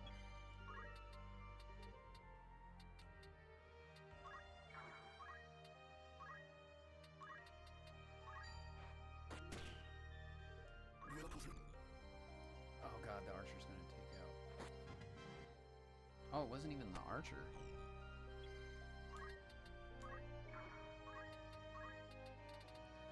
And the problem is, I bring Ramza up, it's just gonna... I need to get to my thief, though. Oh.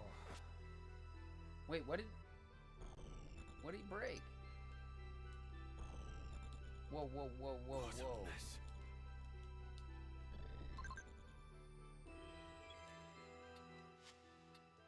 No, not retry.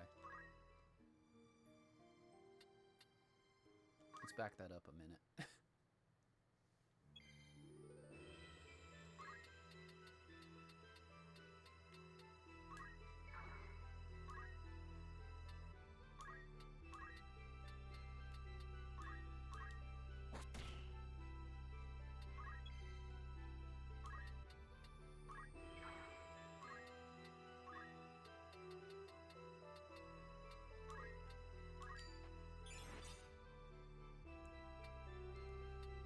See, the other thing is, too...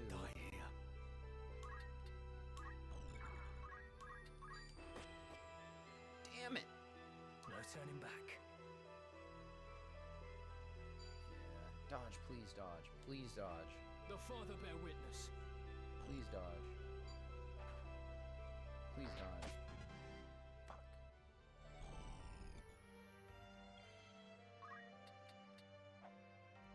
Oh, we need to heal Ramza. Ramza is on...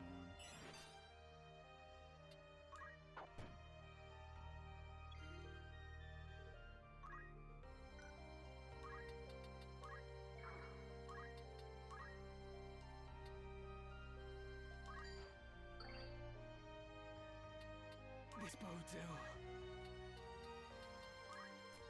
If I can at least knock one of these out. There we go. Okay, it's survivable.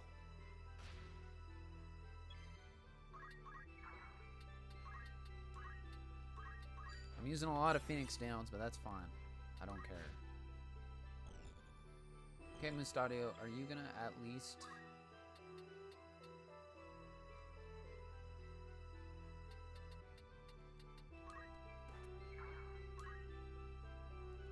Wait, wasn't there a crystal down here?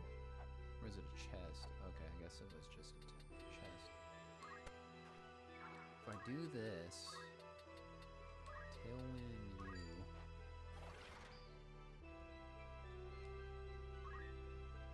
No room for error.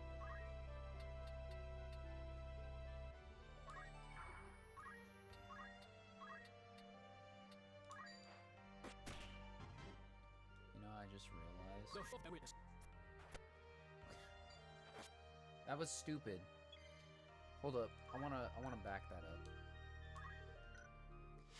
I realized that I shouldn't have moved there because it brought the enemy to that location to stand there, and that blocks Mustadio from hitting that archer.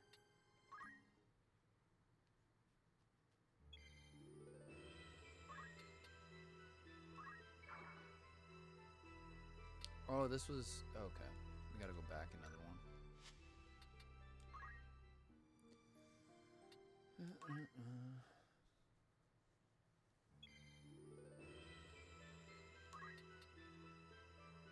Unless... Well, no, because that guy's going to turn around and hit him anyway. So if I go here...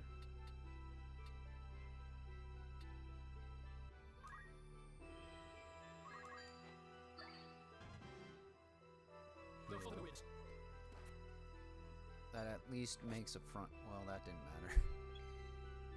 Did not matter whatsoever. That's fine. Oh, shit.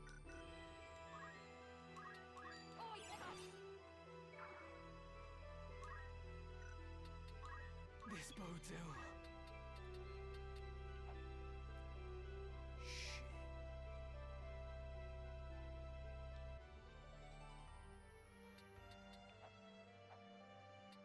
I don't have a way to bring back my rogue.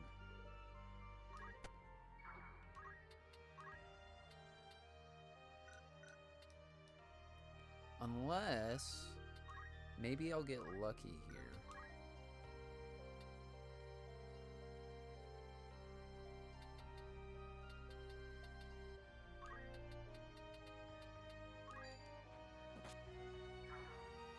No. I thought I was going to bash him off, but it didn't. Oh, that son of a bitch. Can I hit him from there? The Stadio can now use Phoenix Down, but I'm way too far away. Damn it.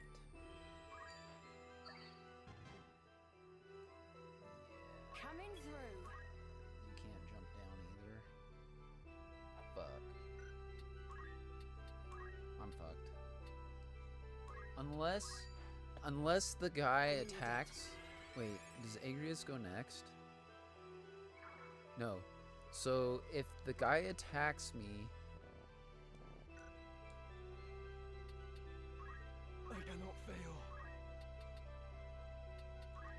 might as well just grab stuff. Or maybe he'll go for Ramza. Nope. Shit. I thought...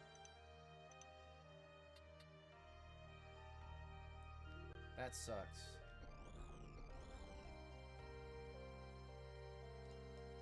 My archer's gonna, or thief is gonna die.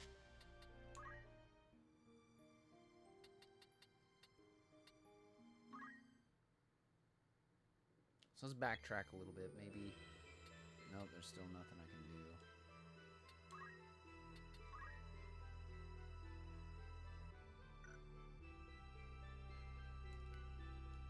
That sucks, man.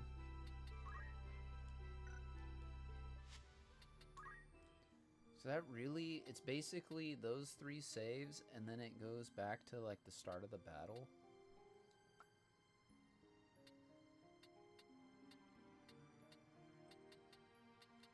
That sucks.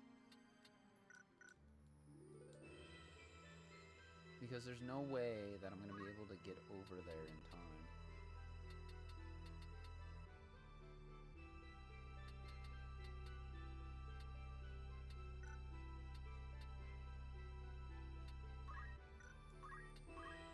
What I'm hoping is the off chance that this guy would have moved.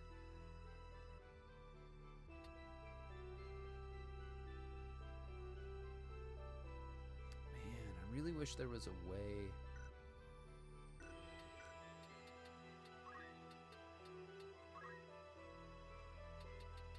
Is there like a jump buff I can do to allow Agrius to go down?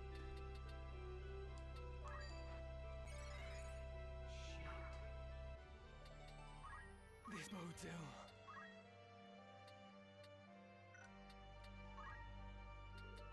No ability that Ramza can revive? Salve revives?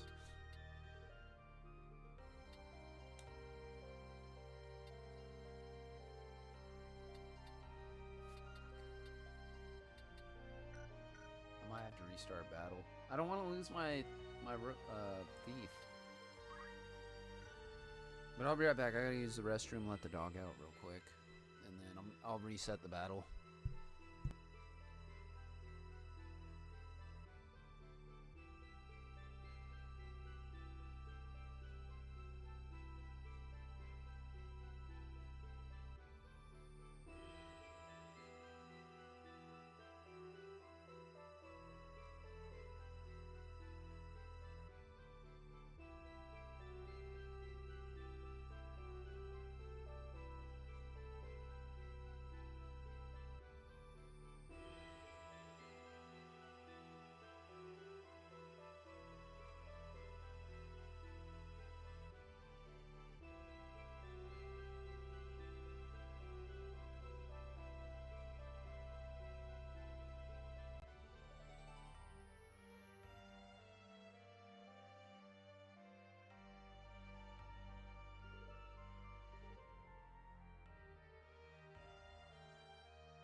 wondering if the knight, I should double check and see what class that is.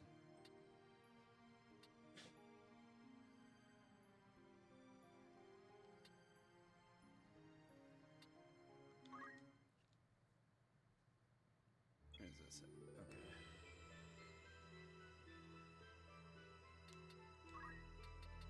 I guess I can't switch in between battles, so never mind. I would have to restart everything.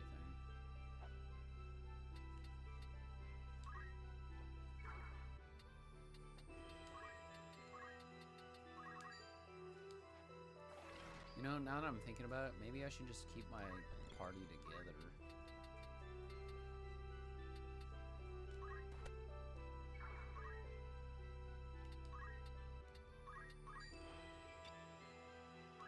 Give me that headband. It is a bit my help. How you would if the should be.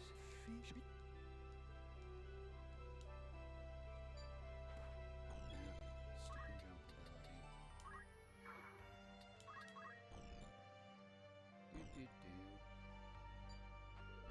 Because really, I should be forcing my way to that right side to go after those archers, and then maybe come up through to get to the objective guy. Damn, that guy didn't move.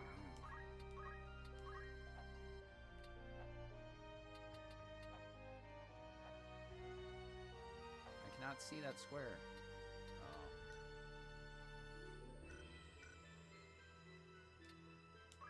Wait, where could I? Oh.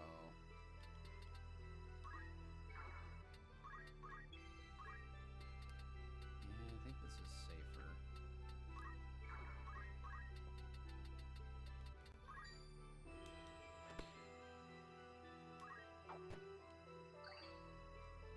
Ouch. Good job, Ramza.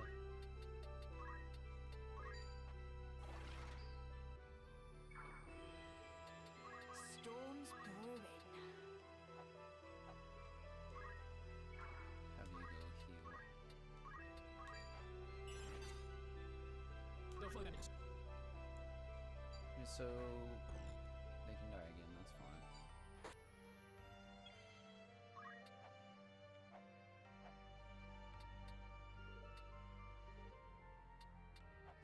Wondering, you know what? Maybe it'd be better if I used chant. I think it's gonna still one-shot him.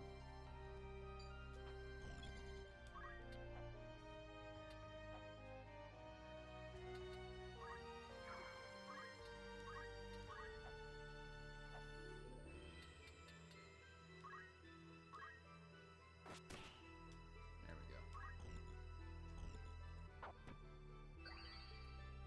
Oh! He went after the knight instead of the thief? That...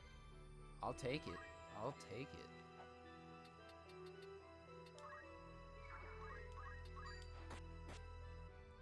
That was probably dumb.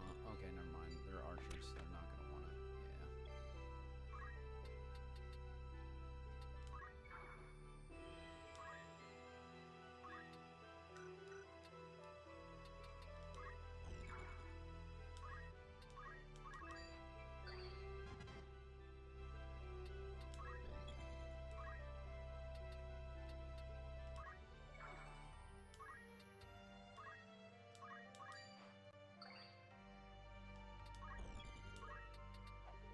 On Ramses start doing something. The knight can break shit, so I'm gonna go after...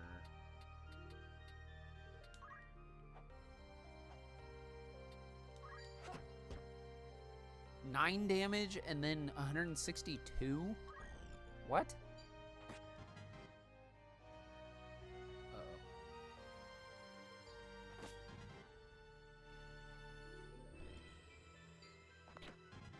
I was hoping Ramza dodged, but that is not the case.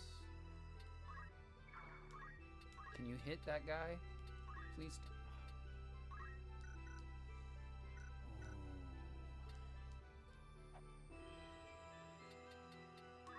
picking very bad spots for them.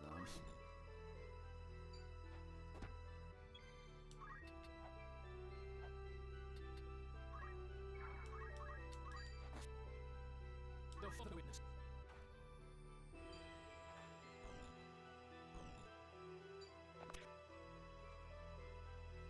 Oh shit. I just now realized I need to go heal what's his face. Or if I just go and destroy that guy.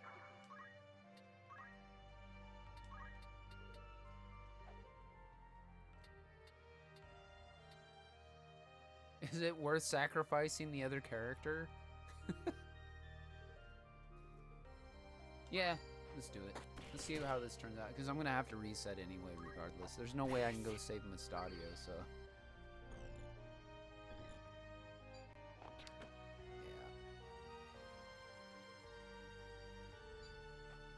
It'd be funny if Agrius pulls us off.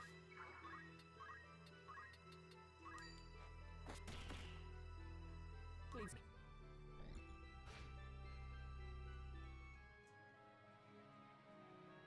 Oh, that's right. Ramza was dead.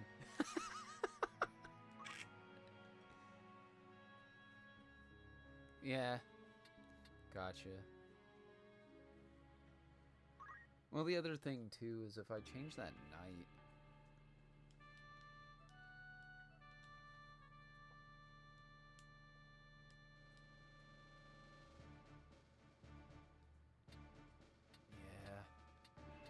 I don't know if I have...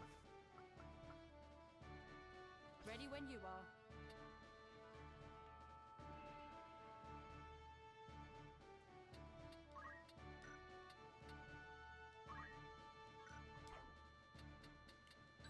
All right.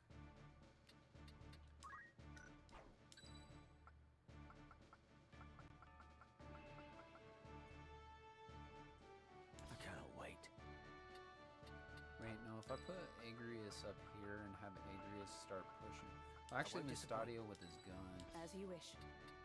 Maybe I should just have everybody go this way and tank the because the summoner's my worry of getting over there. I guess the archers too, but... I cannot wait.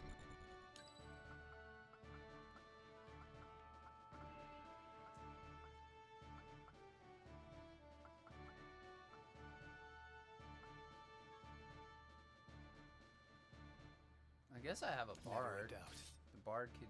Well, the heals of the bard is not gonna like counteract the hits that everybody's taking though. I'm ready. It's time.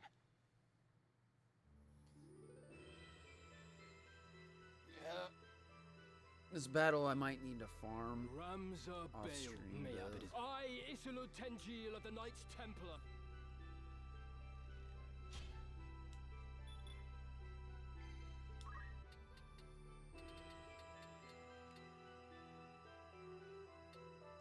Actually, what I should do, I'll metal.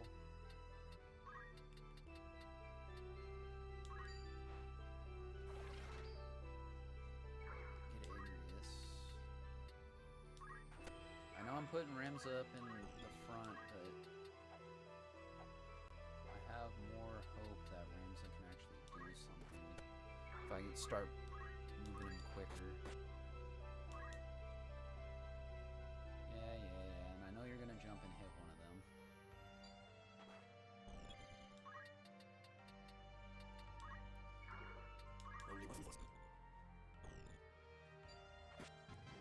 I think the annoying part with jump is that they reset back to their location. Right. They don't stay, or do they stay near? I wasn't paying attention.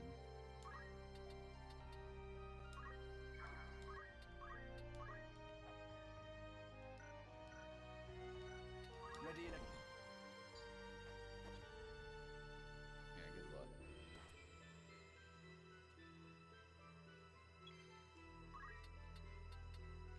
Can I hit him from here? Damn.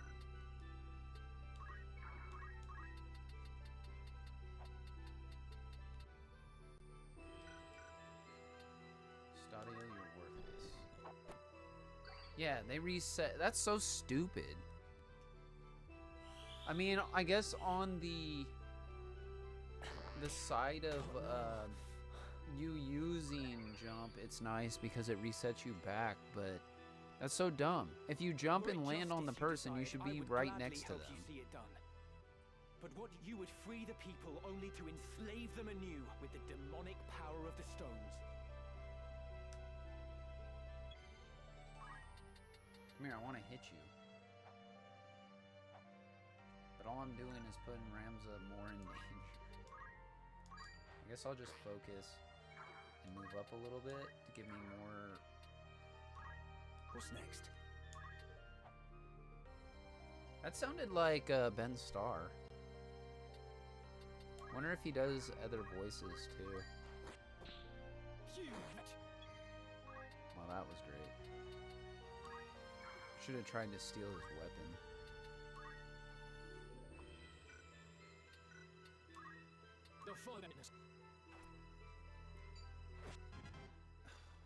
Well, it's a good thing I got Alicia right there.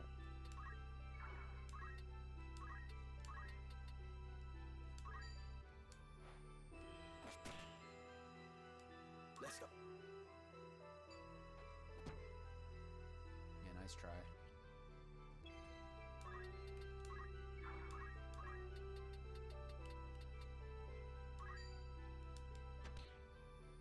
Coming through. Keep him up.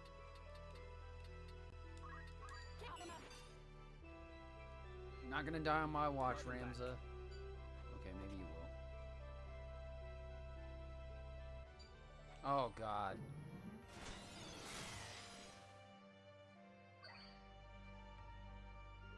You stupid summoner. Oh, you jumped again. Great.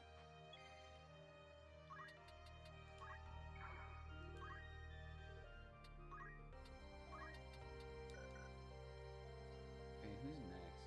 Okay, so it's gonna be the archer.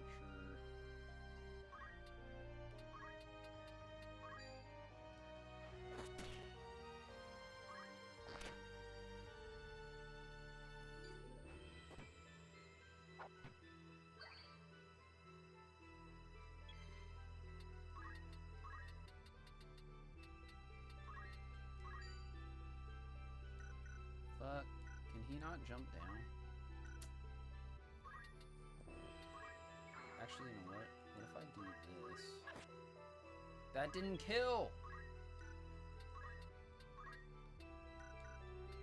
Stadio, do something. Kill him so we can get over there to Alicia. Oh my god. Or not Alicia, the thief.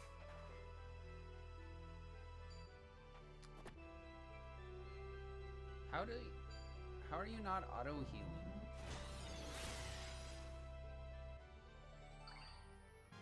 Good progress. Crap. He's not good. I know this is death. Oh my god. Oh my god.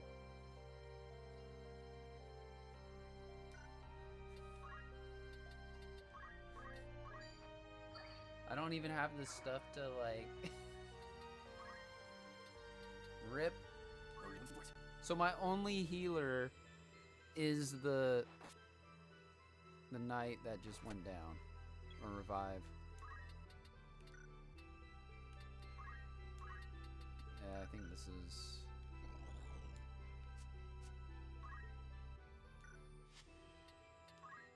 I'll try reloading a couple turns ago.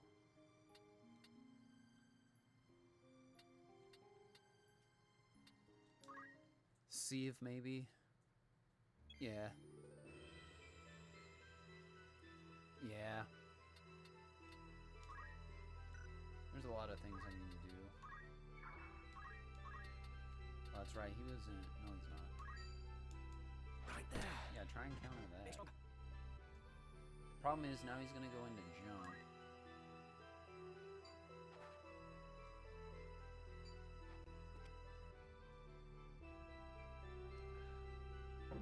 I have to eat that because the damage that he does.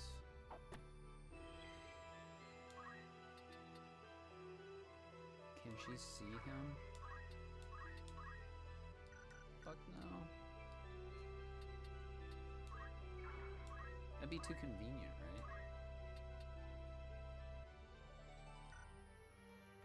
Well, she can't even do anything anyway, so...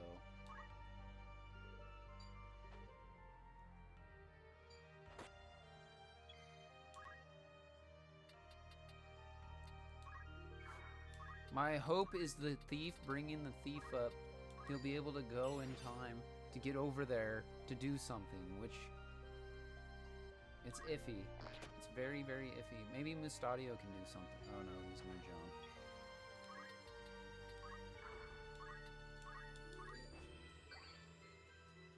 I do this. Of course. Wait, can he res? Oh, thank God. Okay, we're still in it.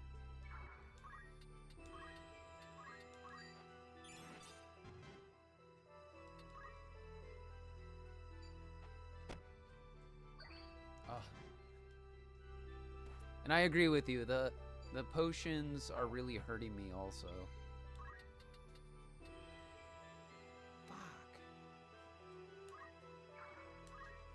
Oh, I can just throw a knife at him. I don't care. Just eat a sword. I will not be bested by this heretic. Though it shames me to withdraw. The mission must come before... Hey! Oh, I guess we didn't have to kill him. We just gotta weaken him to basically know it.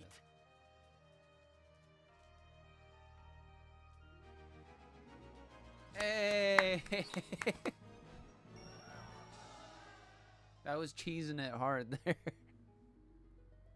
I got lucky that Ramza had throw. And some weapons that can do some decent damage. Yeah, Agrius carried. Till the end.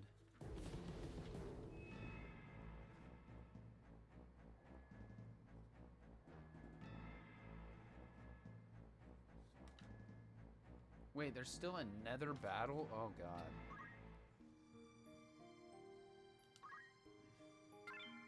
Yeah, we're gonna do that.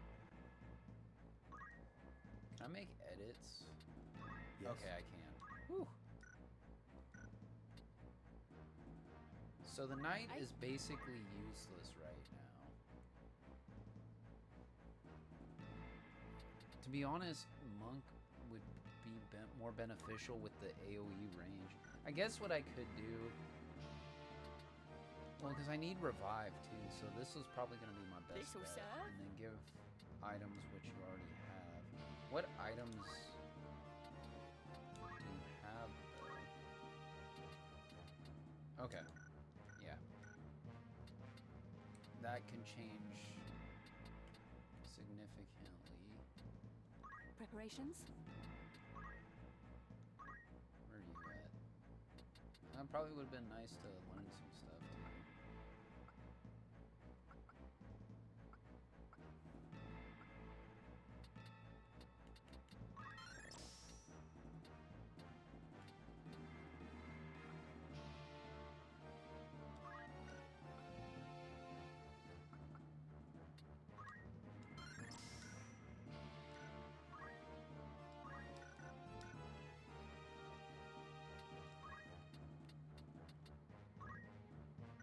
Oh, I should have did counterattack. Damn it.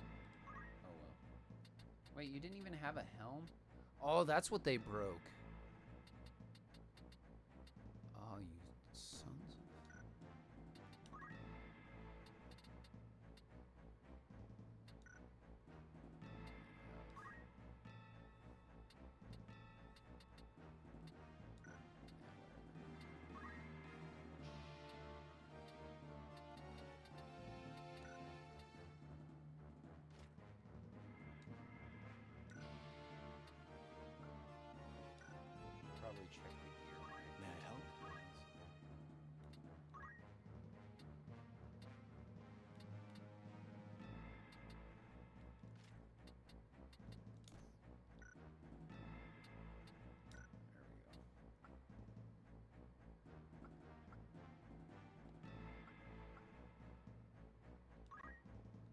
steal? Oh no, I didn't.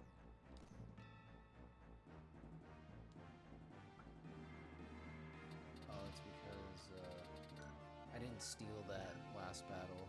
That was a different save or run. Right.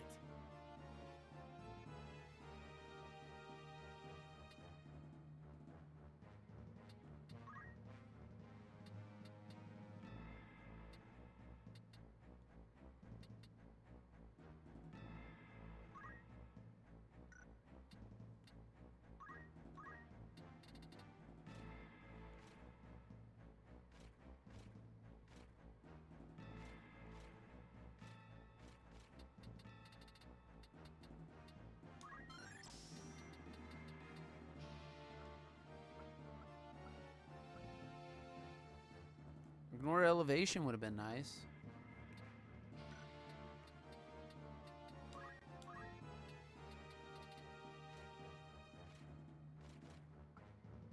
Keep forgetting it's RB and LB for switching the things.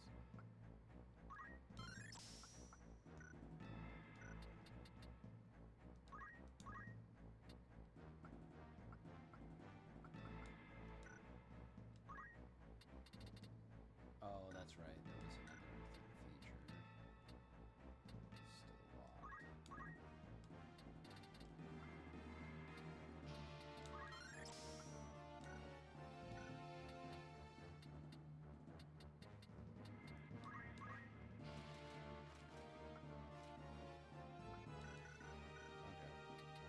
So I think that change alone, having the monk with items, will help.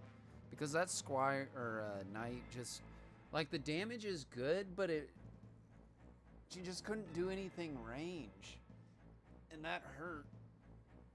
At least the monk has that wave attack, plus the heal.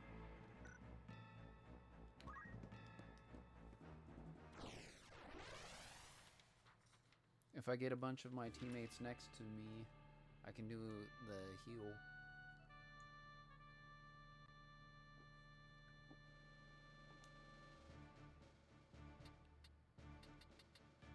This is a small field.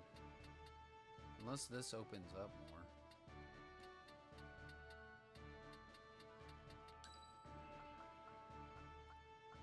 I'm ready.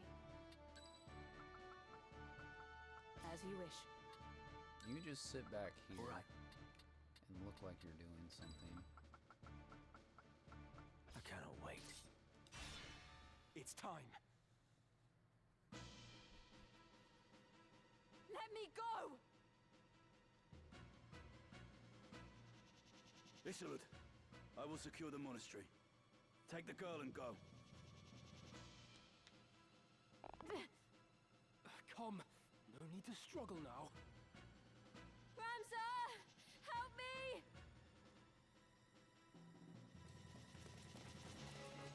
There he is. Listen well. Our adversary may be young, but you underestimate him at your peril. As a scion of House Beowulf, he is passing dangerous. His were the hands that slew Cardinal Delacroix. Gird yourselves well for battle.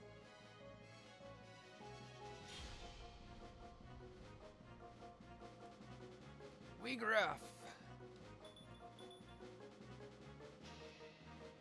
Brother. I must concentrate.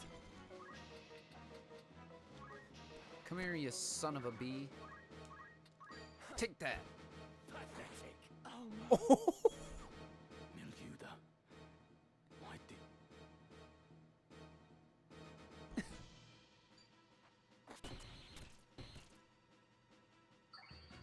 Damn that hurt. I should have yelled out, "For honor!" Run at him and then just one-shotted. Oh, that was funny. Oh, it was only one attack? Wait, what does he have?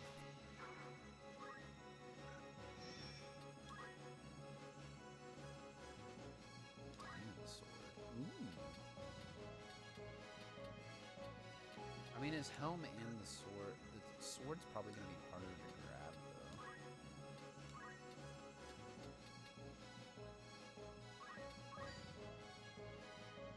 Any counters? What about the helm? Oh, cloak evasion. What? Uh-oh.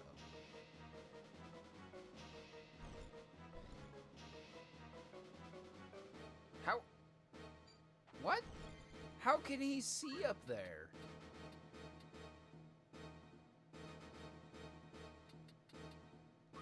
You know what? This isn't worth it. Let's get the fuck out of here. Weegraf, you live. But why do you now wear the raiment of the Template? It's been a while, Ramza. Much has happened since last we met. Then you were a warrior who fought to make your dream reality. Now you are only a thrall of the Church. What troubled sleep have you known to speak of my dreams? What hardships did you endure as you supped from a silver spoon? I'm gonna clip that No too. matter That how was funny.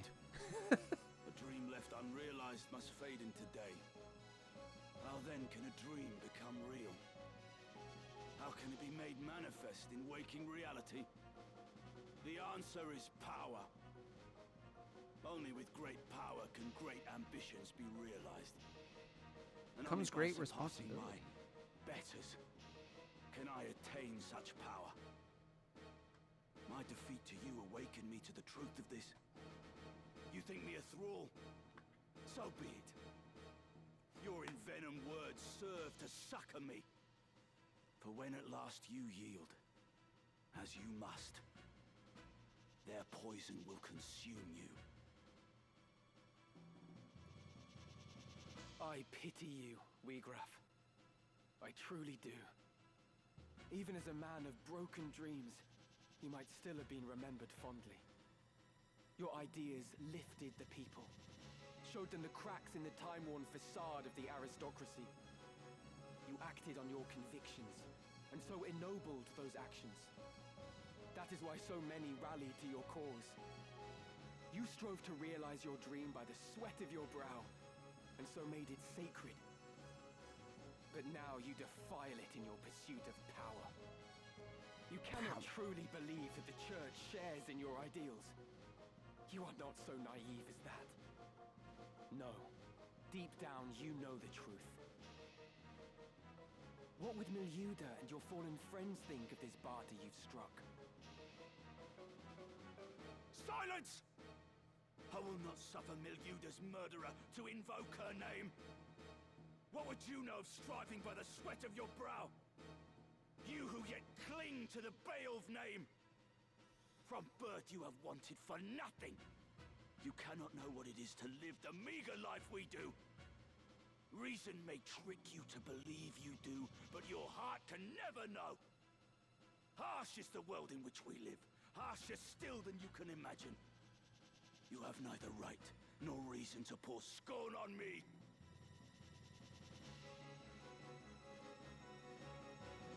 Defeated. Again? No. I refuse to lose to you. I am a Zodiac brave. The bearer of Ares. I will not fall so easily.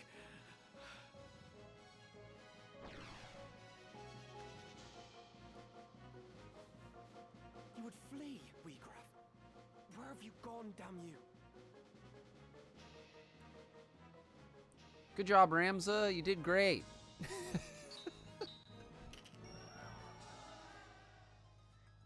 Hold on, I gotta go to my stream and clip that. That was funny.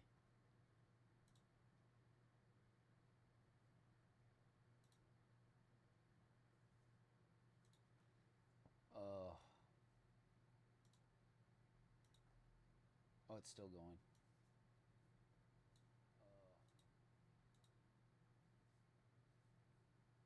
Guess I'll do it later.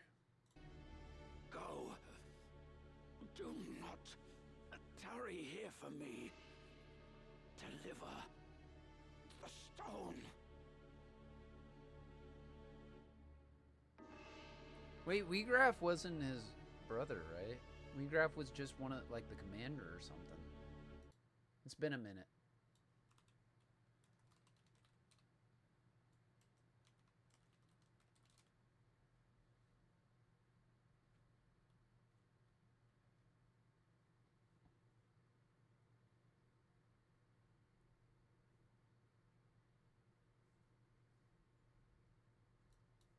Gotcha. Alma! Release her! Well, considering next week I'll be doing PoE 2, it'll give me time to grind for it. Go! Now! Forgive me, Weegraf.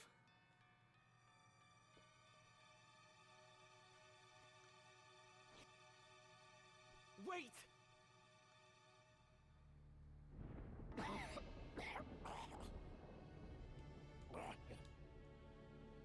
Is this how it ends? Unable even to avenge Milyuda. I have failed her. Failed them all. A bitter draft. So much left. Undone.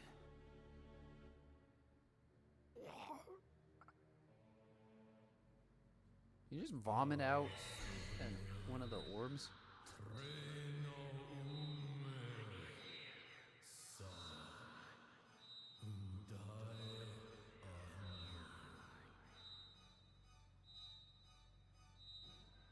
The Orside.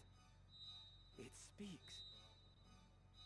Yet the voice seems to come from deep in the earth.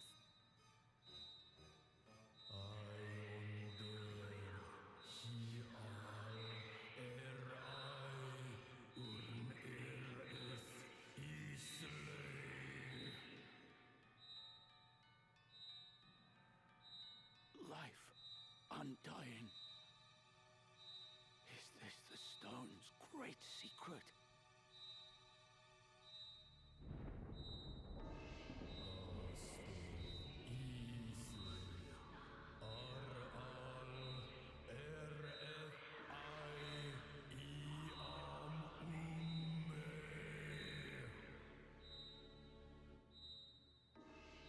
Weegraf, no! It means to deceive you! Whoever you are, I submit.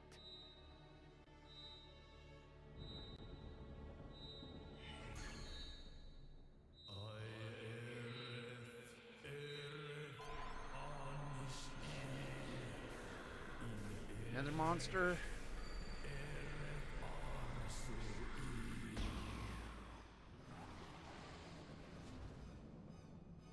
Yep. Is this the wonder of the Orsite?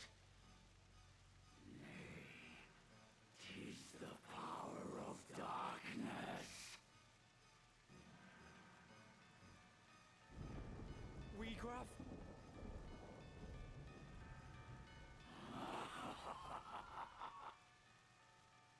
Magnificent the power of the gods. By darkness all is sated, all fulfilled. With perfect wisdom I now clearly see. The truth, a black abyss beyond light's reach.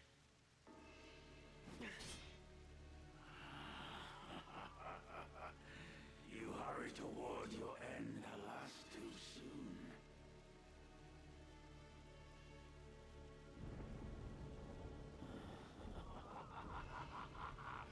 Such power. Such power.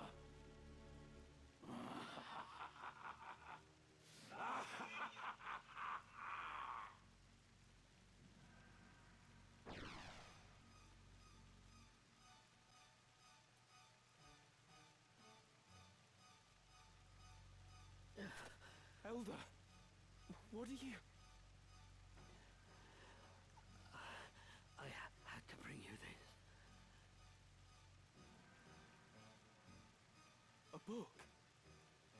Written by one of Saint Ajora's disciples. Germanique, the betrayer. Though its existence has been rumored, nary a soul could attest to having seen it. In truth, it is lain under lock and key in the monastery's vault, marked a forbidden tome.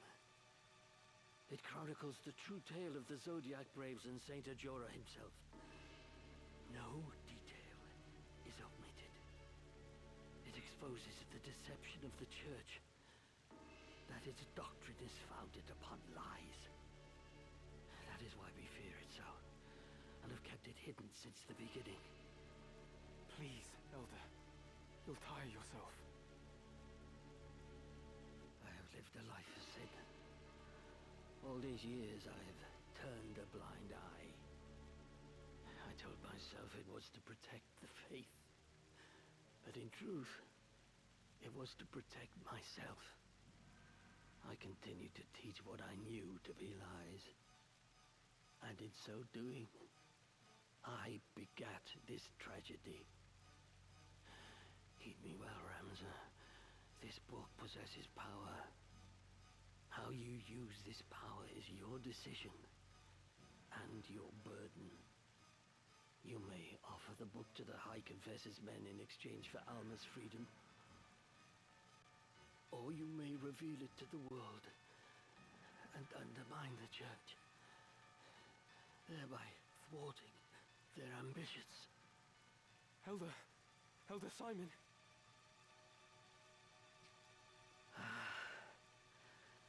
It is done.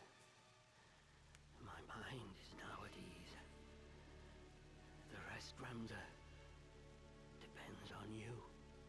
Without saying too much, but just like, where exactly am I at within getting to the end of chapter 3? Is it still a ways off, or is it like in the next couple story battles will I be at that point? So I can gauge, like, if I still have time to like do some more story, or am I gonna need to start grinding immediately, you know what I mean? I mean, I guess I could just look up at a guide, but why use a guide when I have you?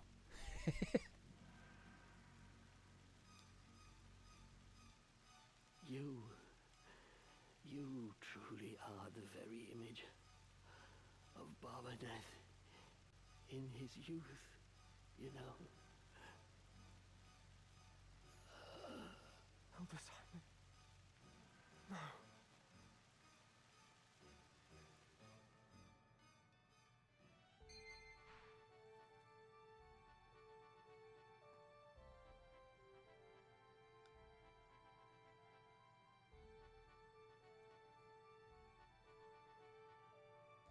Reading materials. The reading materials section has been added to the Chronicle in the main menu. You can now read the scriptures of Germanique and other tombs you may acquire.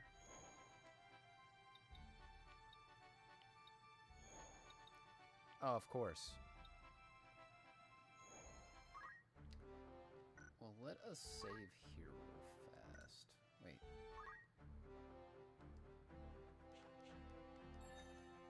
Oh, yeah. There we go. Add another save.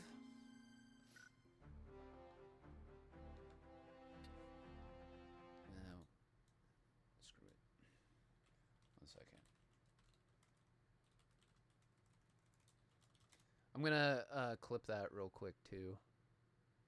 Let me do something real fast. So I should be able to go back into the video.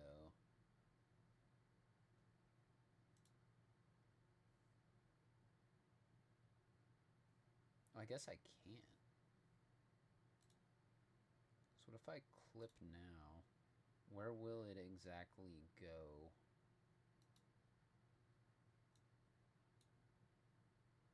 Oh, yeah, I'm gonna have to wait till I get my... Okay. Never mind. I'll do it later.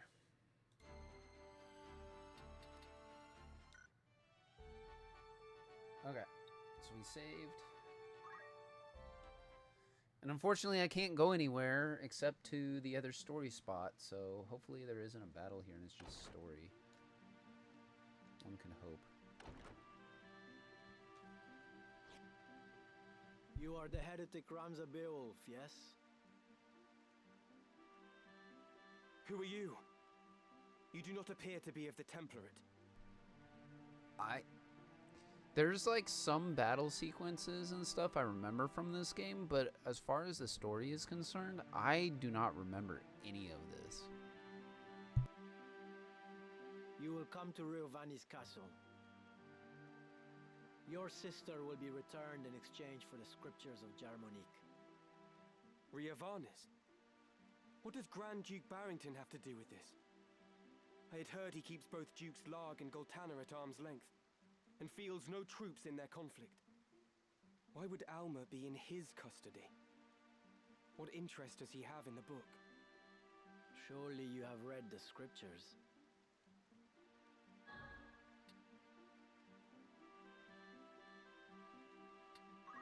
No, I haven't read them yet. But I understand they contain something of importance. Could it be the Grand Duke is in league with the Church? You are a blithe one. Blithe and clueless. There are many who would kill you for that book, and you do not even know what it is you carry. But no matter. My lord awaits.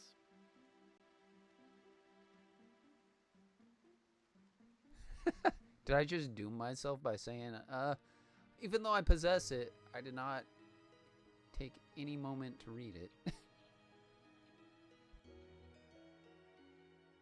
So here you are.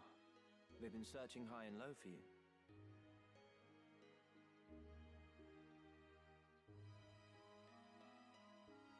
What is it? Are you unwell? Ah, but I forget myself. I hope this day finds your Royal Majesty in better spirits than those past. Do not mock me. Please, I could not bear it.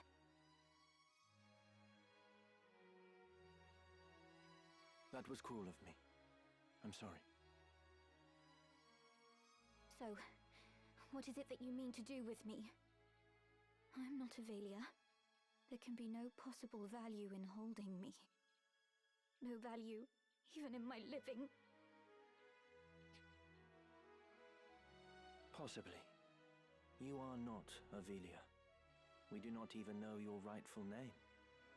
Whether even you be highborn or low. No such records remain. My life until now. What was it all for? Raised to think myself Avelia, I never once suspected that I was merely a replacement for the real princess. Of the royal family. I alone was confined to a remote monastery, far from the seat of our crown. I alone was made to live in seclusion, and had often wondered why. Even so, this I thought a burden light enough. If it meant the kingdom would know peace. Yet still Ivalice runs red with blood. All this suffering and solitude. What purpose did it serve? How ironic it is. Now that I am free of the monastery, I find myself longing for it. Though I may have been a bird in a cage, at least the song I sang was my own. It has been the same for me. I was given the wardrobe of a nobleman, and so I played the part. A puppet, ever dancing for patrons unseen. Most men but play the part they're given. Most live and die not knowing they play a part at all. But I am past all that now. I am their puppet no more. I will exact from them the price of the merry dance they lead. And just what is it you plan to do? You must place your trust in me, Avelia. I will burn down this kingdom and build a new one, a kingdom worthy of you. I will show you a world where your light will outshine the sun, a world without darkness, a world where you will always be Ovelia. This is my heart's desire, for you are my purpose, my everything. You will have no more need of tears. Can I truly trust in you? I will never betray you. Never. On Titra's soul, I swear it. So come now. Dry your tears.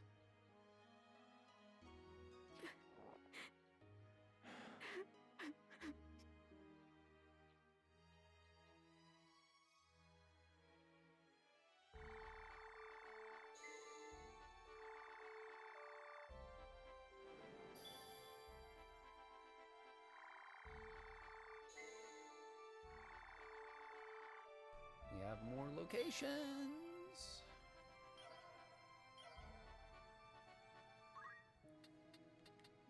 Okay, first Greetings. off. I might look in a cell.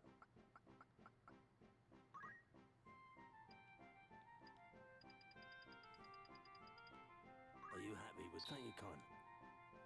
May I be of after all in particular?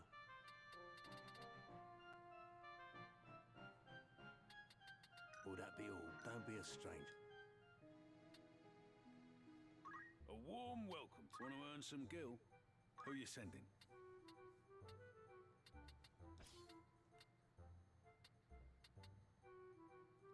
How many days will you... Oh, it's 3 of them?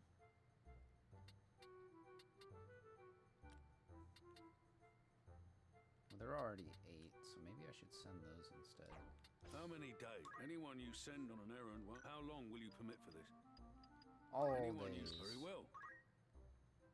Need anything else? Come back soon. How does the day find you? Need something? Any? That's right, I have to poach. Wait, was I able to buy Looking more for potions? after all in particular. Yes.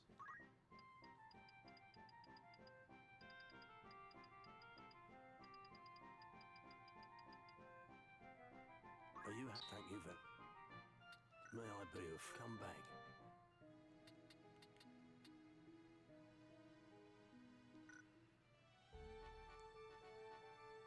Hold on one sec.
Just getting an idea here of like where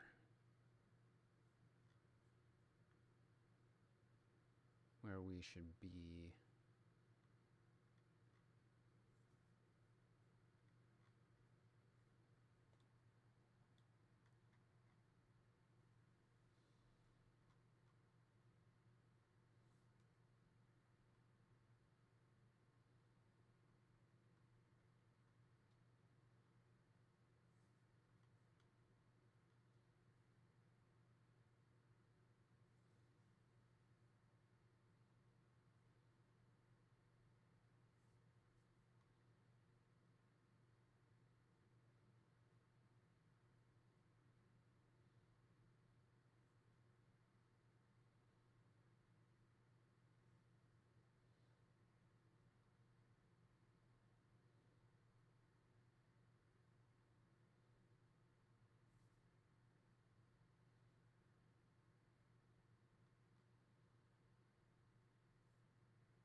So I'm just getting in a timeline. Okay. So there's still a lot left in chapter 3, battles wise.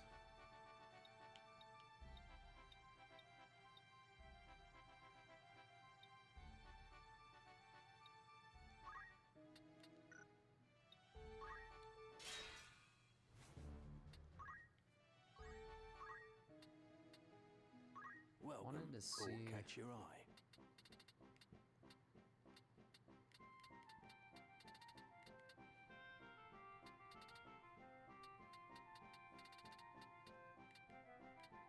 Goku's pole?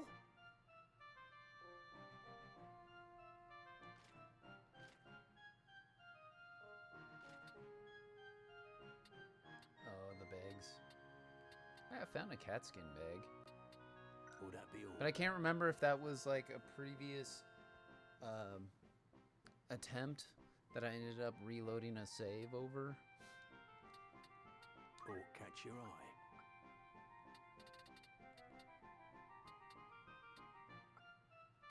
But now I also see why stealing a lot of stuff is important because, you know, buying all this stuff with nickel and dime. Wow. Grants immunity to instant KO.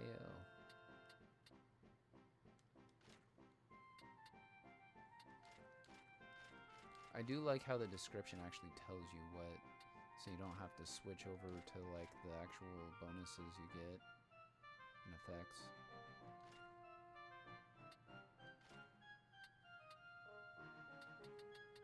Okay. May I come back in?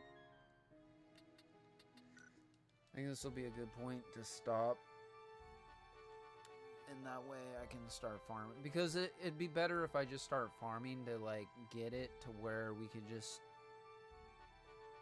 go into story and I not have to worry. I would not have to worry about reloading saves like I just did, which took like, you know, an hour to do one battle. But since I saved, or not saved, but because I sold those potions so I could do high potions instead, just do another save here. And that way, I can turn around and get mastery and all that. But thank you for joining. I don't know if Wednesday or Thursday next week. Maybe Thursday, but because of the Game Awards, I might be too busy watching. And I really don't know about streaming it. I need to look into that more. I might. But I'm sure there's plenty of other streamers that'll be streaming it anyway. But we'll see. I'll post in Discord if I do end up feeling like streaming the Game Awards. And if I can even. So, alright. Well, have a great rest of your Friday, everybody. And have a good weekend. And I will see you next week. Yeah. Have a great weekend. Bye, everybody.